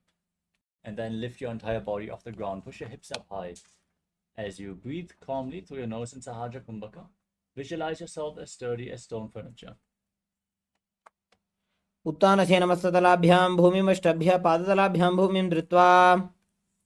Lower yourself back down and pull your knees towards your chest as you place your hands on the respective shoulders and move your hips in a circular motion. Visualize yourself as a dog playfully rolling around on its back in Shvotanasana. शवत् शरीरं संस्थाप्य जानुनी सम्मील्य नाभुवानीय. Next up is the Viparita Karani. Now place your arms flat on the ground and then raise your legs up high. Point your toes towards the sky. As you breathe in Mocha Kumbhaka with Jalanirabandha and Mula Bandha engaged and move your legs in a circular motion as you visualize Swamiji in your inner space.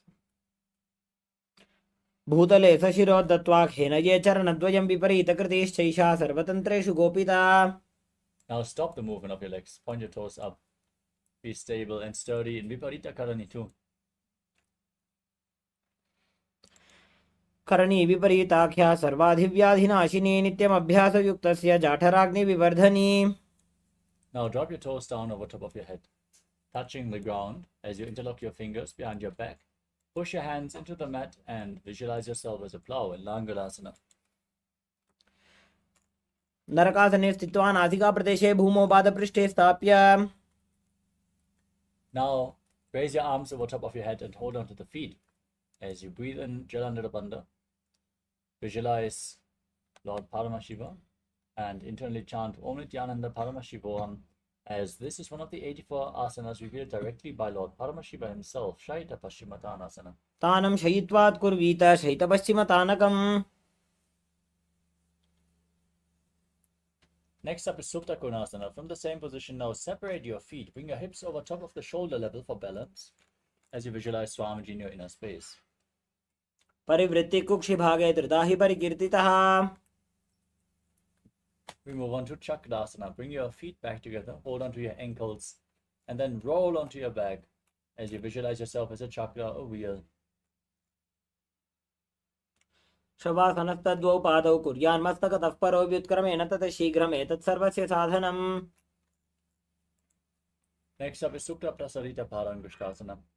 Now extend your legs vertically and hold onto the big toes in Prana Mudra. Visualize Swamiji. Breathe in Ujjayi Pranayama as you separate your legs wide to the side. Visualize Swamiji in Supta Prasarita Parangushtasana. उत्तानपादं क्रौञ्चं च मरीचिं वीरभद्रकं नटराजं त्रिकोणं च सुप्ताङ्गुष्ठप्रसारणे. Now join your feet back together. Hold onto the big toes above your body, arms and legs straight as you visualize Swamiji in Supta Parangushtasana. उत्तानपादं क्रौञ्चं च मरीचिं वीरभद्रकं नटराजं त्रिकोणं च सुप्ताङ्गुष्ठप्रसारणे.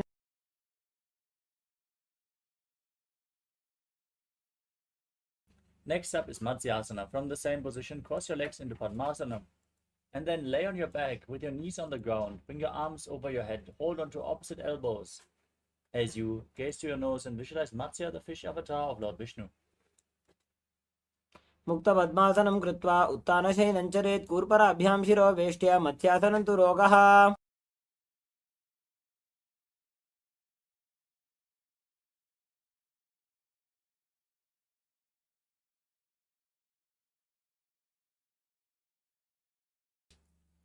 Next up is Parasharamasana. Now place the right hand over top of the left with the palms facing up over your head as you keep your legs in Padmasana. Gaze to your nose and visualize Lord Rama in Parasharamasana. प्रथमकरे पद्मासन आचे सुदोषो भूपरि पाछे. Now raise your knees up. Bring your hands to the lower back for support. Raise your hips up above your body. Balance on your elbows as you gaze to your nose and visualize Swamiji in Sarvangasana.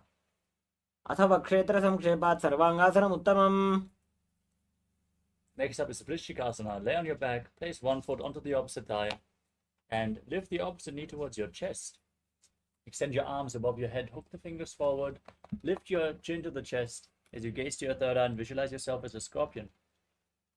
प्रथमशेन सुधोषि शिकेशिकी सन्धि सुदाखे. Place the other foot on the opposite thigh. Repeat Vrishikasana.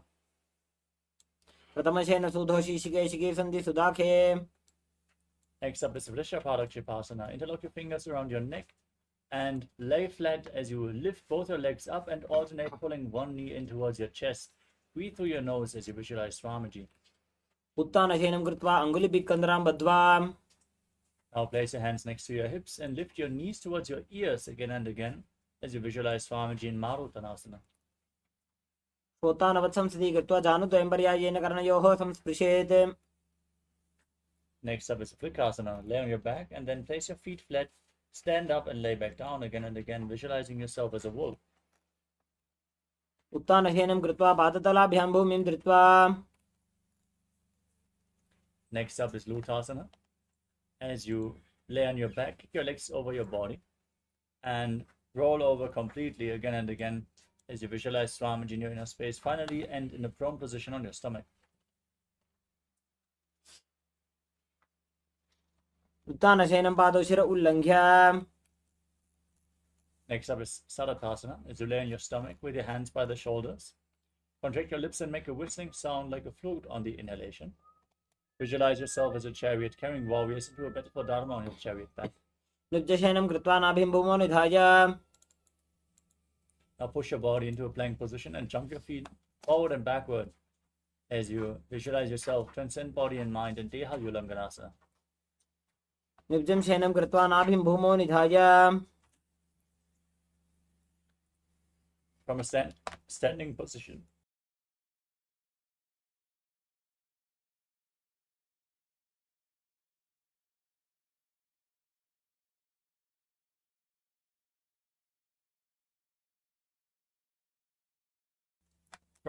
position, lean forward and down, place your hands on the mat, and walk around on hands and feet as you visualize yourself as a wise 60-year-old elephant in Jatyasana. अथ जात्यासनं वक्ष्ये येन जातिस्मरो भवेत्. Next up is Loitika Karana. Now stand in Arimandi position, heels together, toes pointing outwards, knees bent, raise your elbows to the shoulder level, and rotate your arms around your body as you move your head in all directions.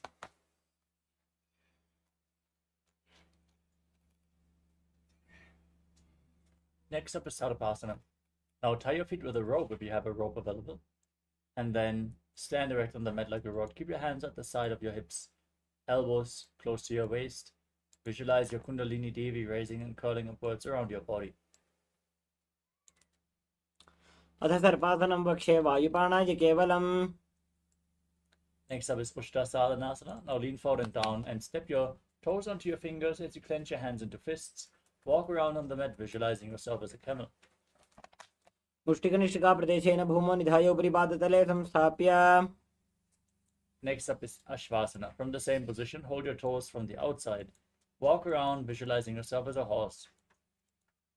मुष्टिकनिष्ठिका प्रदेशेन भूमौ निधाय उपरि पादतले संस्थाप्य. Next up is Kapota Nitakasana.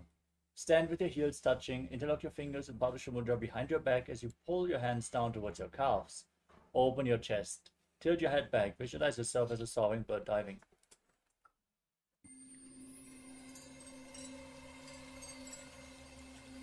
I welcome you all with my love and respect. Let you all open all your three eyes. Om Nithyananda Paramashivoham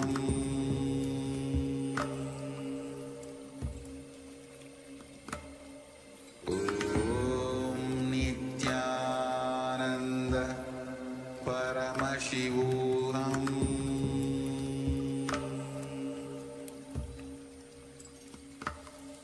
Om Nithyananda Paramashivoham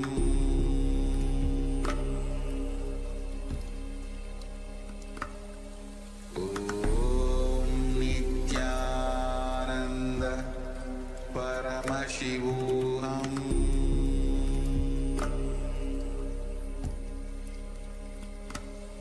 Om Nithyananda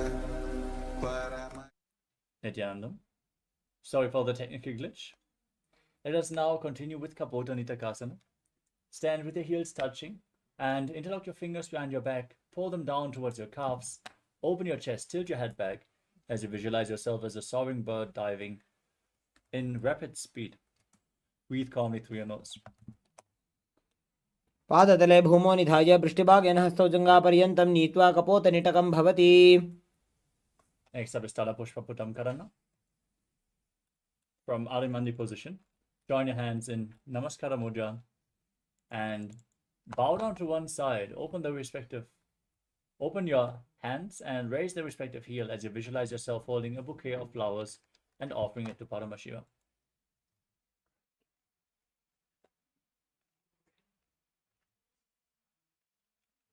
Next up is Khadgasana.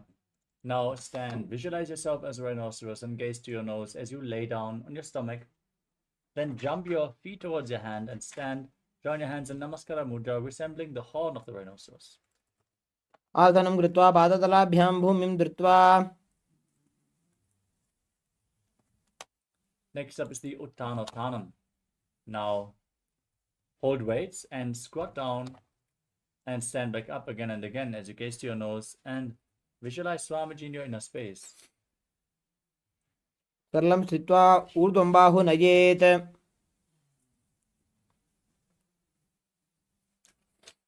Next up is the Musalasana. Now raise your arms above your head and jump continuously as you visualize yourself as a mace. सरलं स्थित्वा ऊर्ध्वं बाहुनयेत् वारं वारम् उड्डानं कृत्वा. We move on to Utshirshakasana. As you hold on to one foot with both hands, pull it towards your chest, sit down and stand back up, alternating on both sides again and again. As you gaze to your nose and visualize Swamiji in your inner space. एकैकं पादतलं कुक्षौ निधाय तिष्ठेत् उत्शीर्षकं भवति.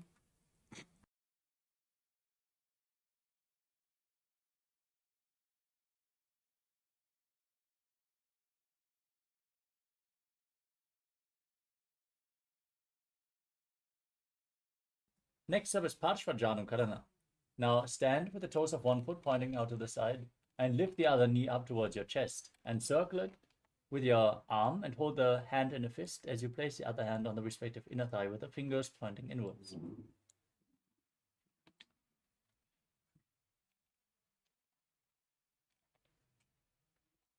Next up is Tandavasana. Now hold on to weights and extend your arms out in front as you visualize yourself fiercely dancing as Lord Shiva. Lift one leg and sit down and stand back up on the other leg. एकेन पादेन स्थातव्यं ताण्डवासनं भवति. Next up is Brahmanasana. As you lift the left foot against the inner right thigh, keep the heel at the perineum and your hands relaxed by the side as you visualize Lord Brahma blessing you from within. ब्राह्मणासनमावक्षे यत् कृत्वा ब्राह्मणो भवेत्.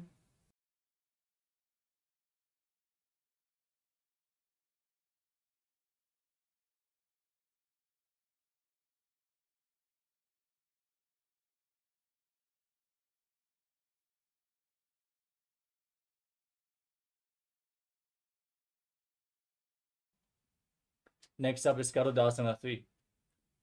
As you bring the left leg over and around the right knee, tuck the toes behind and keep the left arm below the right, join your hands in Namaskara Mudra and visualize yourself as Lord Garuda in Garudasana 3. उत्तानकूर्मपीठश्च संयमस्गारुडमेव च. Next up is Ekapadasana. Now bring the left foot onto the right thigh. Keep your hands relaxed by the side as you visualize Swamiji in your inner space. दक्षाङ्घ्रिं वामपादस्य जङ्घोपरिनिधाय च. Next up is Dhuruvasana, the poster posture. Now hold on to the left big toe as you stand tall on the mat.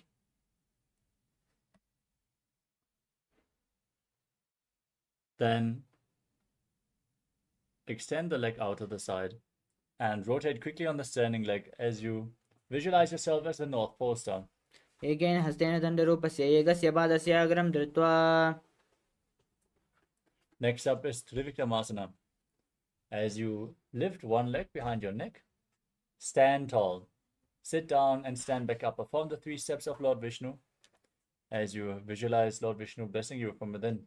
ग्रीवायं पादं संस्थाप्य स्थातव्यम् उत्थातव्यं त्रिविक्रमासनं भवति.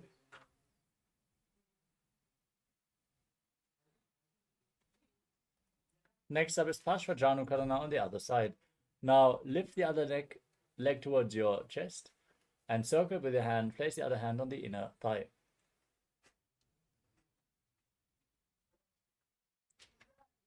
Now repeat Tandavasana on the other side.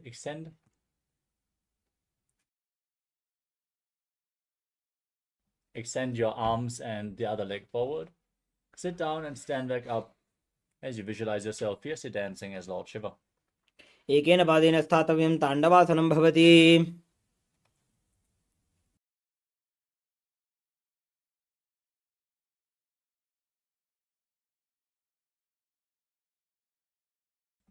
Next up is Brahmanasana on the other side. Pull the right knee up with the right foot against the left thigh. Your hands relaxed by the side as you visualize Lord Brahma blessing you from within. ब्राह्मणासनमावक्षे यत् कृत्वा ब्राह्मणो भवेत्. Now repeat Garudasana 3 on the other side. Bring the right foot over and around the left knee. Tuck the toes behind and bring the right arm below the left. Join your hands in Namaskara Mudra, visualizing yourself as Lord Garuda. उत्तानकूर्मपीठं च संहस्गारुडमेव च वाताजनं गोमुखं च भारद्वाजं त्रिविक्रमम्. Place the right foot onto the left thigh. Keep your hands by the side. Visualize Swamiji in Ekapadasana on the other side. दक्षाङ्घ्रिं वामपादस्य जङ्घोपरि निधाय च. Now repeat Dhuruvasana, the post-up posture on the other side. As you hold onto the right big toe, extend the leg out to the side and rotate quickly as you visualize yourself as at the north poster. एकेन हस्तेन दण्डरूपस्य एकस्य पादस्य अग्रं धृत्वा. Now repeat Trivikramasana on the other side. Lift the leg behind your neck, stand tall, sit down, stand back up. Visualize Lord Vishnu blessing you. ग्रीवायां पादं संस्थाप्य स्थातव्यम् उत्थातव्यं त्रिविक्रमासनं भवति.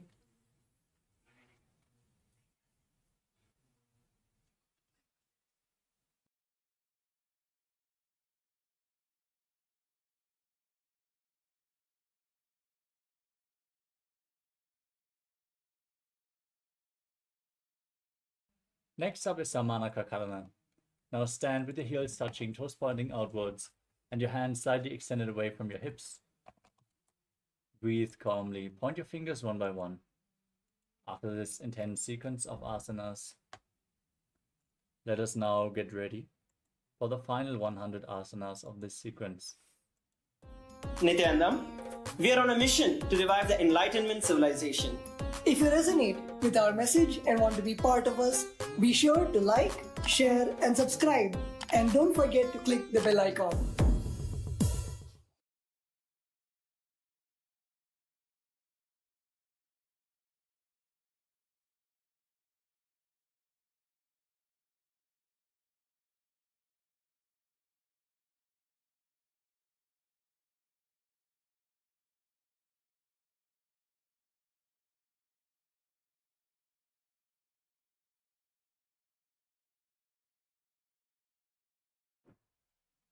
Next up is Gorak Anjali Asana.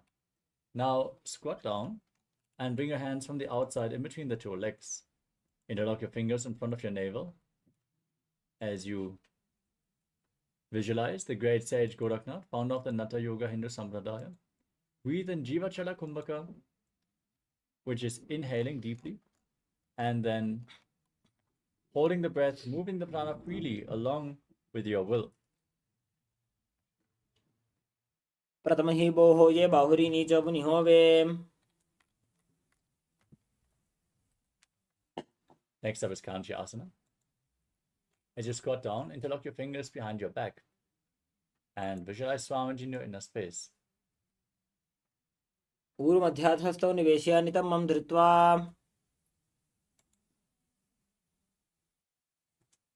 Next up is Bhairo Asana. As you squat down with your heels together, look towards your navel and interlock your fingers around your lower back as you visualize Bhagavan Kala Bhairava, the Lord of Time. दो पग की थलिया की माहिली को और मिलाई.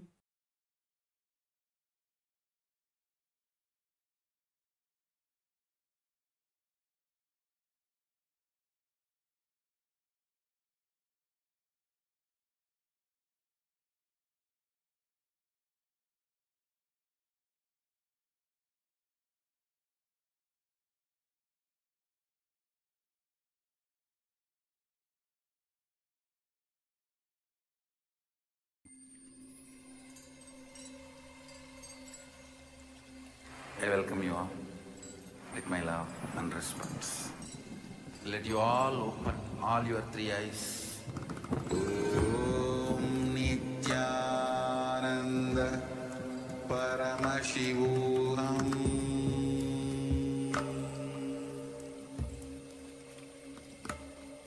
Om Nithyananda Paramashivoham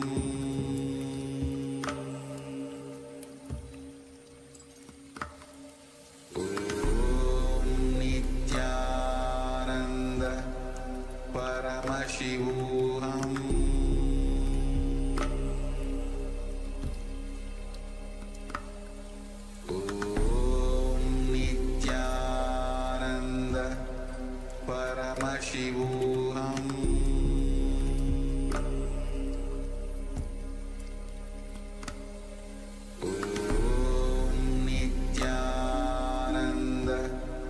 Paramashivoham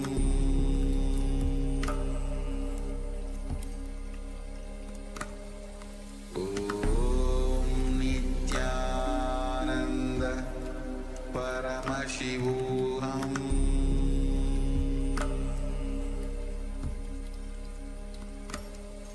Om Nithyananda Paramashivoham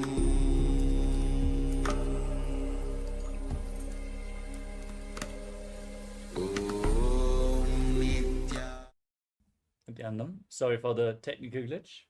Let us now move on to the next asana, which is Varahasana. From a squatting position, heels together, toes separated. Join your hands in Anjali Mudra. Place them behind your neck with the fingers pointing down towards the ground.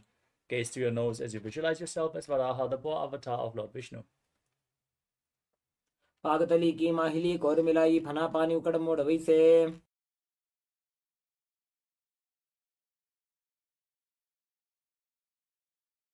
Next up is Pristine. Hold onto the big toes and raise your hips to the same level as your knees as you visualize Swamiji in your inner space. पार्श्वद्वय सम्मील्य स्थित्वा नितम्बं ज्ञानप्रदेश आनीय. Next up is Bakasana. Now place your hands on the ground and place your knees onto your arms towards your armpits. Lift your feet up as you visualize yourself as a crow. पार्श्वद्वय सम्मील्य स्थित्वा नितम्बं ज्ञानप्रदेश आनीय. Next up is Sushtanga Kapalasana. Keep your hands on the mat, place your head on the ground and lift your legs up. Cross them into Padmasana as you gaze to your nose and visualize Swamiji in your inner space. आसन को गुण कपाल आछो होई. Next up is Guptasana. From a kneeling position with your heels outside the hips, keep your hands on the knees, gaze to your nose, and visualize you're sitting in the secret seat with Paramashiva and Guru. जानूर्घोरन्तरे पादौ कृत्वा पादौ च गोपयेत्. Nithyananda, we are on a mission to revive the Enlightenment civilization. If you resonate with our message and want to be part of us, be sure to like, share, and subscribe. And don't forget to click the bell icon.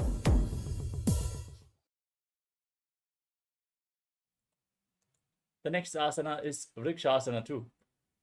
Now place your hands on the ground and lift your body up into a handstand. You can lean against the wall or ask a partner to assist you in the performance of this asana as you visualize yourself as a tree with deep roots growing into the ground. सप्तचक्रक्षालनाय vrikshasana विशेषकान्. Next up is Shiva Asana. From the handstand position, gaze to your third eye and visualize that Tejas energy is flowing to your third eye, rejuvenating your body. दो पग जोड़ी माही Gulf मिलाए. Next up is Matsyasana 2. Place your hands on the ground and step your feet back into a plank position. Lower your body down to the mat and push it back up again and again as you visualize yourself as a fish. निब्जं शयनं कुर्परो पार्श्वभागाय मूर्धकृत्य. As you lay on your stomach, place your hands on the hips and lift your head and chest from left to right as you visualize and move your body like a snake in Sarapasana 2. निब्जं शयनं कृत्वा हस्तौ नितम्बं संस्थाप्य.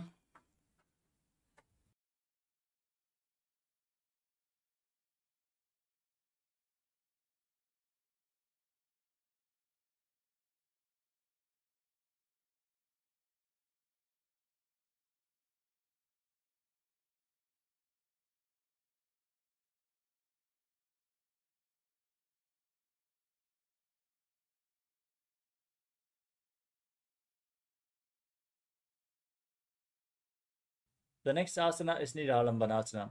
As you keep your elbows on the ground in front of you, keep your hands in Padma Mudra, the lotus mudra, and rest your chin on your hands as you point your toes back, feel self-supported and completely independent.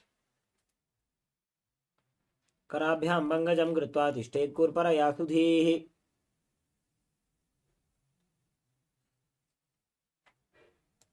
Next up is Chaturasana. Now bend your knees and place your hands on the ground. Straighten your arms to bring your upper back to the raised feet. Visualize yourself as an umbrella protecting your Guru from the sun rays. अर्ध्यासनं स्थित्वा हस्ततलाभ्यां भूमिम् अष्टभ्य. Next up is Vajrasana. Sit down on your heels.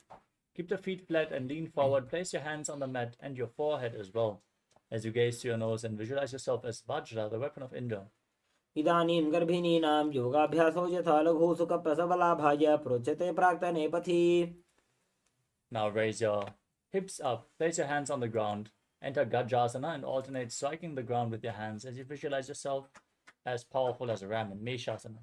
गजासन संस्थितो एकैकं बाहुं भूमौ ताडयेत्. Next up is Ajasana. With your hands on the ground, lift your body up and lower your head down towards the ground as you visualize yourself as unborn, existing for all eternity. गजासन संस्थितो पादद्वयमन्तराळे कृत्य.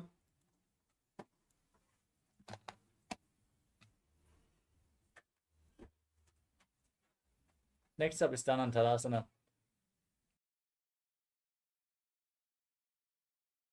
In a kneeling position, hold on to the big toes and pull them towards your perineum. Then place your hands on top of the knees, gaze to your nose, visualize Swamiji and breathe in Ujjayi Pranayama. पूर्व विधि परिहाता की काकसी से फणा शरा मोड़ी. Now interlock your fingers in front and move your arms from left, right, up, down, in all directions. Give massage to the joints and muscles of your body as you interlock your fingers behind and repeat the movement in the Angamotanam, visualizing Swamiji. हस्तयोः अङ्गुलीर्बद्ध्वा हस्तयोर्मध्यात् सर्वङ्गं निष्कासयित्वा. Next up is Garudaasana 4. Now, from a kneeling position, turn your feet outwards so the toes are pointing to the side. Keep your thighs and calves on the ground, hands on the knees, and visualize yourself as Lord Garuda flying Lord Vishnu and Lakshmi on his back. जङ्घोरुभ्यां धरां पीड्य स्थिरकायो द्विजानुना. Now, join the soles of your feet and point the feet back as you spread your knees and hold on to your ankles. Place the front of your buttocks on the ground, gaze to your third eye, and visualize yourself residing in the blissful space of a temple. अथ वक्षे वीरनाथ आनन्दमन्दिरासनम्. Now overlap your feet and sit on the heels. Keep your hands underneath your knees as you press your tongue up flat against the top of your mouth in Mandukya Mudra. Pull your stomach in and up and visualize yourself as a frog in Mandukasana 2. पृष्ठं सम्पीड्य गुल्फाभ्यां जान्वङ्गे सबले आकृतिः. Next up is Narasimhasana. Now tuck your toes, sit on raised heels, and place your hands on the mat, thumbs touching. Gaze to your nose, stick your tongue out, and exhale forcefully again and again, visualizing yourself as Lord Narasimha, the lion man avatar of Mahavishnu, Narasimhasana. दो फणा पानी होए वैसे एड़ी दो गुदानी वैसे. With the toes tucked, sit on the heels and cover your mouth with your hands. Bring your thumbs underneath the teeth and close your mouth. Inhale through the right nostril, exhale through your mouth as per your capacity in Vishtaka Kumbhaka as you gaze to your nose and visualize yourself as Devi. दो बगा की एड़ी जोजी गोड़ा फनवाने अपनी होई. Next up is Makadasana.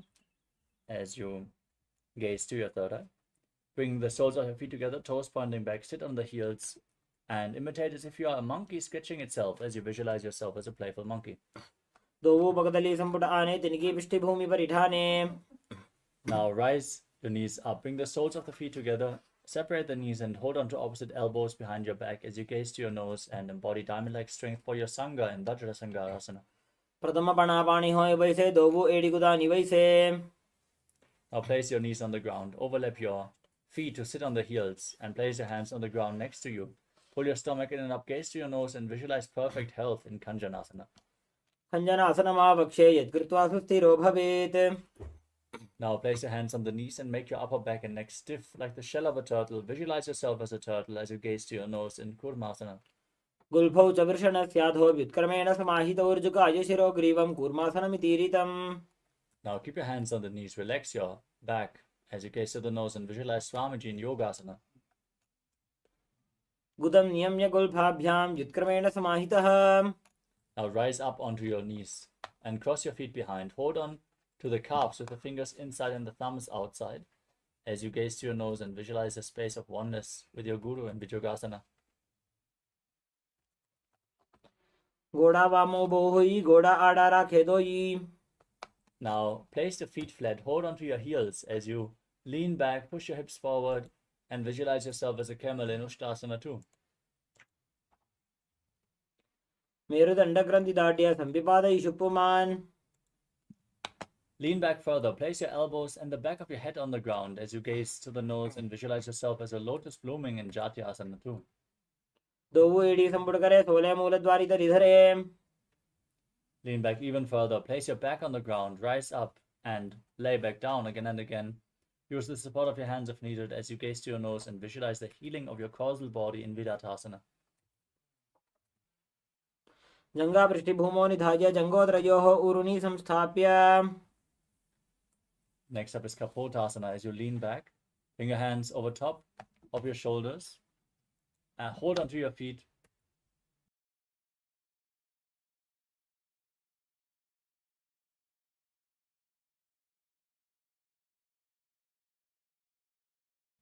Try to reach for your feet and bring your head in between the knees, in between the heels as you visualize yourself as a beautiful dove. जङ्घापृष्ठभूमौ निधाय जङ्घोदरयोः ऊरुनि संस्थाप्य. Next up is Varasana. Now rise back up. Hold on to opposite arms as you stand on your knees with the toes tucked. Gaze to your nose. This is the boon fulfilling posture. Receive your boon from Paramashiva in Varasana. जानुनि भूमौ संस्थाप्य हस्ताभ्यां बाहु परस्परं धृत्वा. Next up is Varahasana 2. Now sit on raised heels as you place your forearms on the ground. Rest your head on your hands and visualize yourself as Varaha, the boar avatar of Lord Vishnu.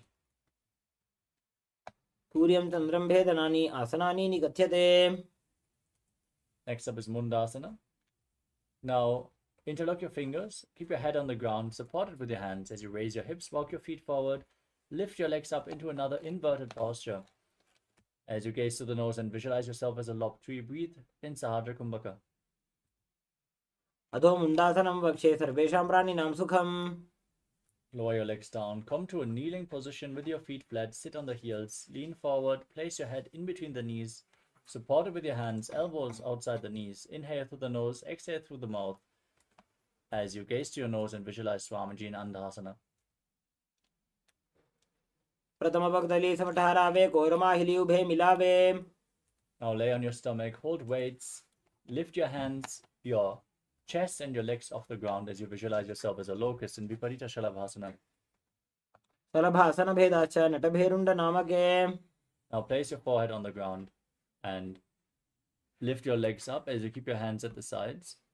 Don't lift your chest up and visualize yourself as a skull in Kapalasana, the skull posture.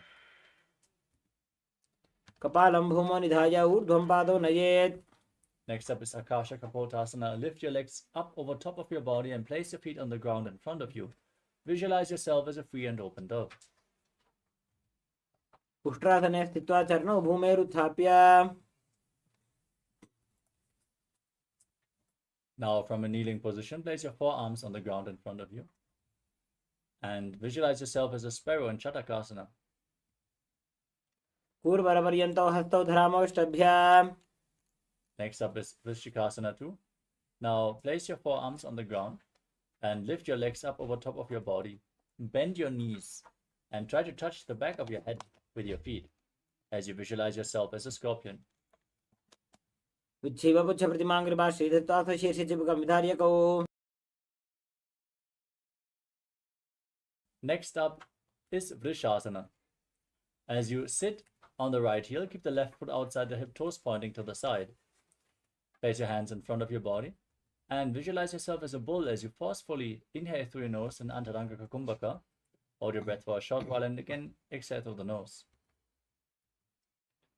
याम्यगुल्फे पादमूले वामभागे पदेतरम्. Next up is Lolasana. Lift your body up on two hands. Cross the left toes over the right. Visualize Swamiji. लोलासनं सदा कुर्यात् वायुलोलापघातनात्. Repeat Vrishasana on the other side. Visualize yourself as a bull. याम्यगुल्फे पादमूले वामभागे पदेतरम्. Now place the right foot on the ground and sit on the tucked left heel. Hands on the knees and visualize Balagunahai in Balagunasana. आसन को गुण चल विकार जाई. Now stand up, squat down, bring your hands inside out the legs and hold on to your ankles from the outside as you visualize yourself as the entire planet in Grahasana. पादतले भूमौ संस्थाप्य जानुमध्ये कुर्वरौ स्थाप्य. Next up is Balagunasana. Now, sit on the right heel. Keep your left knee raised. Visualize Pada Guna high. आसन को गुण जल विकार जाई. Now, step both feet in, sit on the heels. Hold on to weights. Place them on the knees. Knees together. Visualize Swamiji in Utkatasana. युजास विजोस दीद ऊर्वजान इत्रासने पादतलद्वयोपरि. Next up is Vajrasangadasana 2. With the soles of the feet together, hold on to opposite elbows behind your back and visualize Swamiji. प्रथम प्रणापाणि होय वैसे AD दो गुदानि वैसे. Now place your hands on the ground. Step your heels onto your hands. Arms straight, gaze to your nose. Visualize you're able to lift off of air alone in Anilasana. दो वो हाथ भूमि पर ठाने कहनी जाड़ी नाभिलग आने. Stand up, lean forward and down. Place the back of your hands on the ground. Step your feet onto your hands and walk around as you visualize yourself wearing padukas, walking across India in Padukasana. हस्ततलयोः पादतले कृत्वा तिष्ठेत् गच्छेत् पादुकासनं भवति. Next up is Kupkutodanasana. Place your hands on the ground, kick your legs up and let them fall back down again and again as you visualize yourself as a rooster. हस्ततले भूमौ कृता पादतले च ऊर्ध्वमुड्डानं कृत्वा. Next up is Parita Nithya. With your hands on the ground, kick your legs over top of your body and move around on two hands dancing as you feel yourself become free of all inhibition. हस्ततलाभ्यां भूमिं वष्टभ्य. Next up is Kunjadasana. Now lean forward and down. Place one hand on the ground and the other hand on your respective ear. Visualize Swamiji in your inner space. अथ वक्षे Mahadev कुञ्जरासनमुत्तमम्. Now repeat Kunjadasana on the other side. अथ वक्षे Mahadev कुञ्जरासनमुत्तमम्. Now squat down and hold onto your ankles as you lift your feet and visualize yourself as a Kadamba tree in Kadambasana. पार्श्विभ्यां भूमिं वष्टभ्य. Now place your feet flat, knees against the chest, hands on the knees, and visualize excess vata being removed from your body in Pavana Muktasana. द्वयोः सुपादयोः पाणिं लात्वा सस्वनितम्बके. Next up is Chakodasana. Bring one leg behind your neck and lift your body off the ground.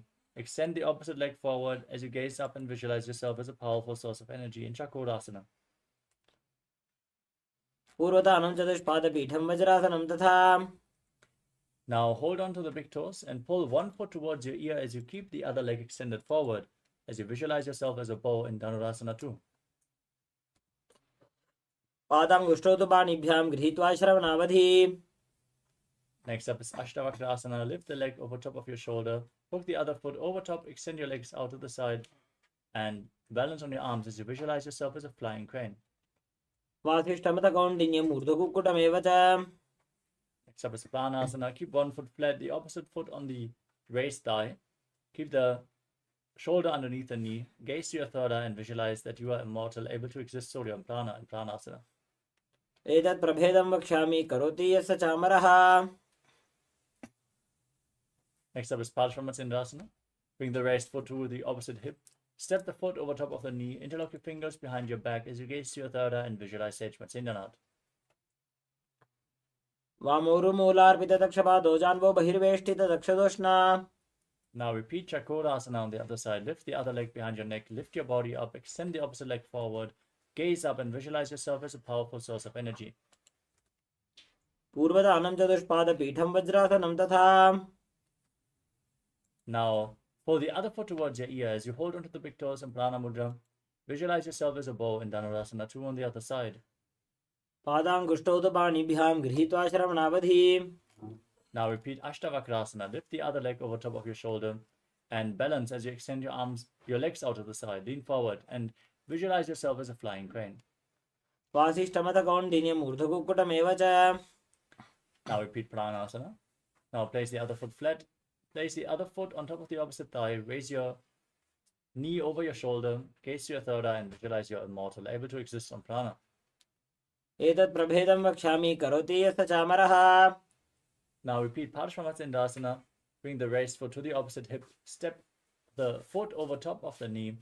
Interlock your fingers behind your back as you gaze to your third eye and visualize Sage Matsindanath, the master of Hatha Yoga.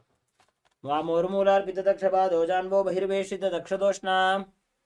Now extend one leg, keep the other heel against the perineum in Ardha Paschimottanasana. As you lean forward and down, hold onto the front foot as in Paschimottanasana and visualize Swamiji in your inner space. एकं पादं प्रसार्य एकं पादस्य पार्श्वनासीमनि सम्पीड्य.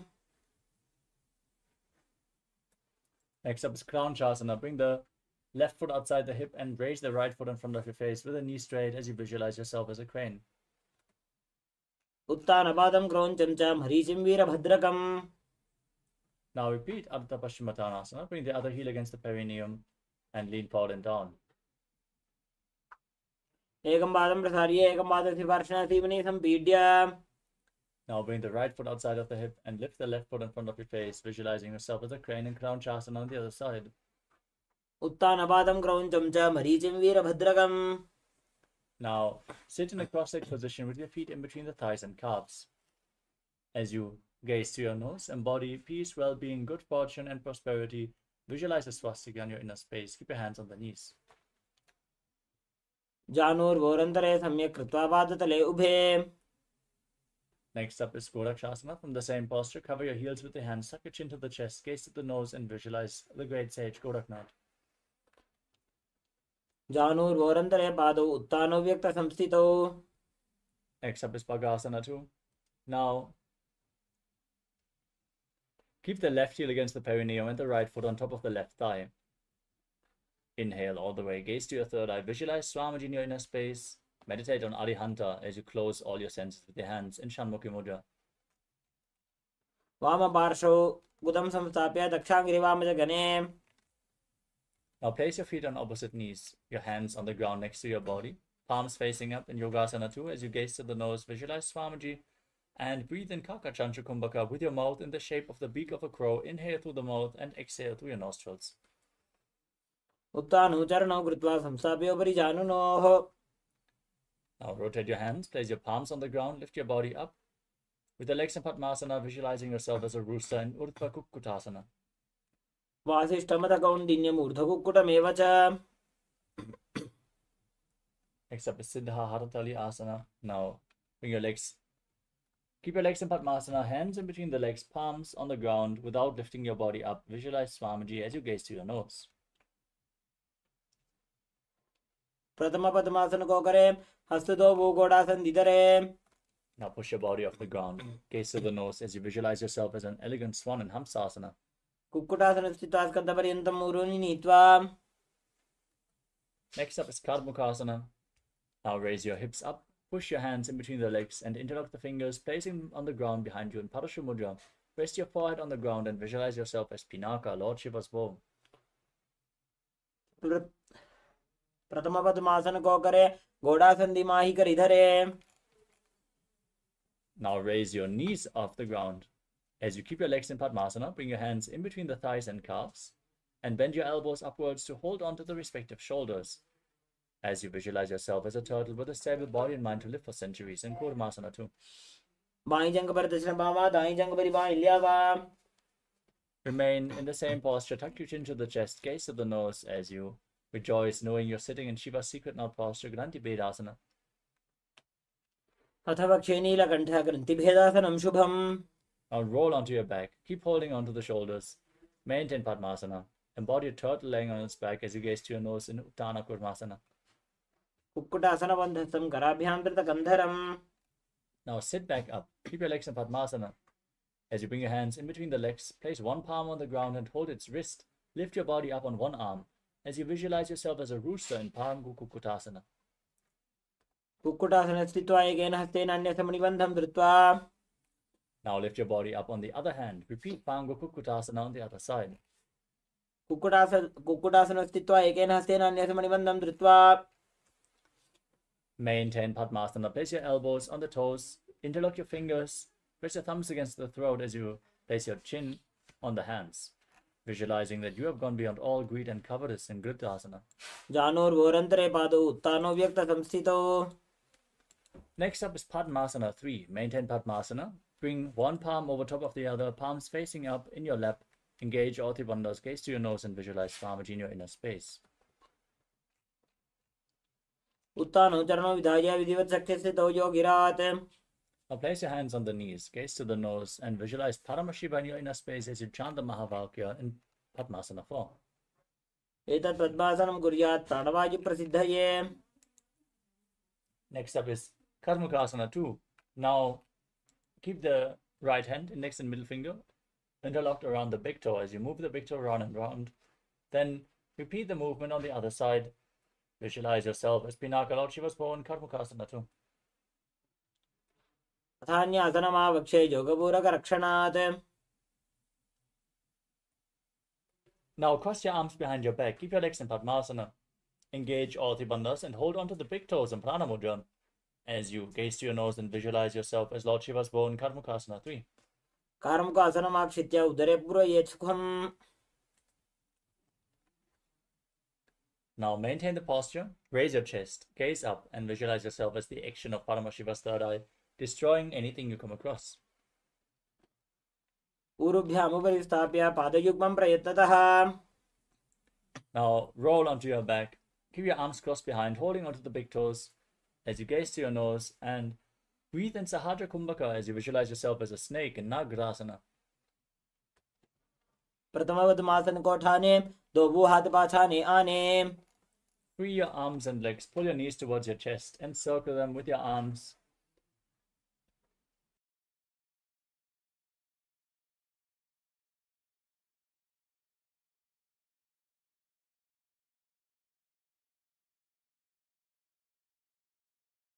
Bring your chin to the knees and squeeze your body into a ball in Kandukasana.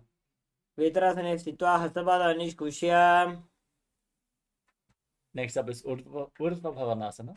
As you interlock your fingers around your neck, keep your feet flat, gaze to the nose and visualize Swamiji. Breathe calmly through your nose. प्रथमे सूधो San करावे घोड़ा उभा राशि मिलावे. Now bring your upturned palms underneath your heels and push your hips off the ground. Lock your throat, breathe in Mocha Kumbhaka and visualize yourself as a powerful alpha ape in Marakata Pitasana. उत्तान सेन पादतले उत्तान हस्तयोः स्थापयेत्. Now bring your hands to the lower back and straighten your legs. Keep your hips raised, rest your body weight on your elbows as you gaze to your nose and visualize Swamiji in Uttana Shikipita Kasana. जङ्घोरुबलहीनश्चेत् उत्तानशिखिपीठकम्. Now raise your legs up and point your toes towards the sky as you place your arms flat on the ground for support. Visualize yourself blissfully traversing through Naraka Loka unscathed in Narakasana. ग्रीवाकण्ठेन भूमिं विष्टम्भ. Bring your hands to the lower back and straighten your body. Lower your legs down. Engage your core intensely as you visualize yourself as a boat crossing the ocean of samsara in Tirunakasana. नौकावत् स्थित्वात् ऊर्ध्वं पादाग्रद्वयं नयेत्. Now bring your hands back to the ground. Support your body. Be stable and sturdy like a flagpole as you visualize yourself as the Kailasa flag respected across all nations in Dvajasana. तिर्यन् नौकावते ग्रीवापृष्ठगोर्परैः भूमिं वष्टभ्य. Now lower your body down to the ground for the final asana of the sequence, Vritasana. Keep your hands by the side of your body and completely unclutch from any movements of your body and mind. Pull your perineum up. Forcefully pull the Kundalini Shakti up towards your Brahmananda, the crown of your head, in Shakti Charan Mudra. As you visualize your body is dead and Swamiji, the Supreme Pontiff of Hinduism, is liberating you. Internally chant Om Nithyananda Paramashivoham. उत्तानं शववद्भूमौ शयनं तोषवासनं शवासनं श्रमहरं चित्तविश्रान्तिकारणम्.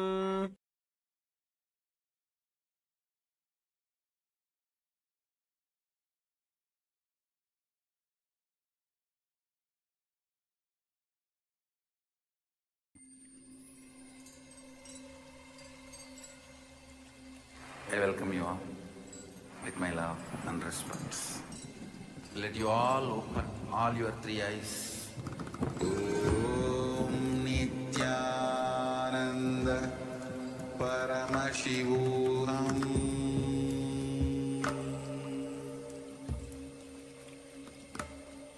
Om Nithyananda Paramashivoham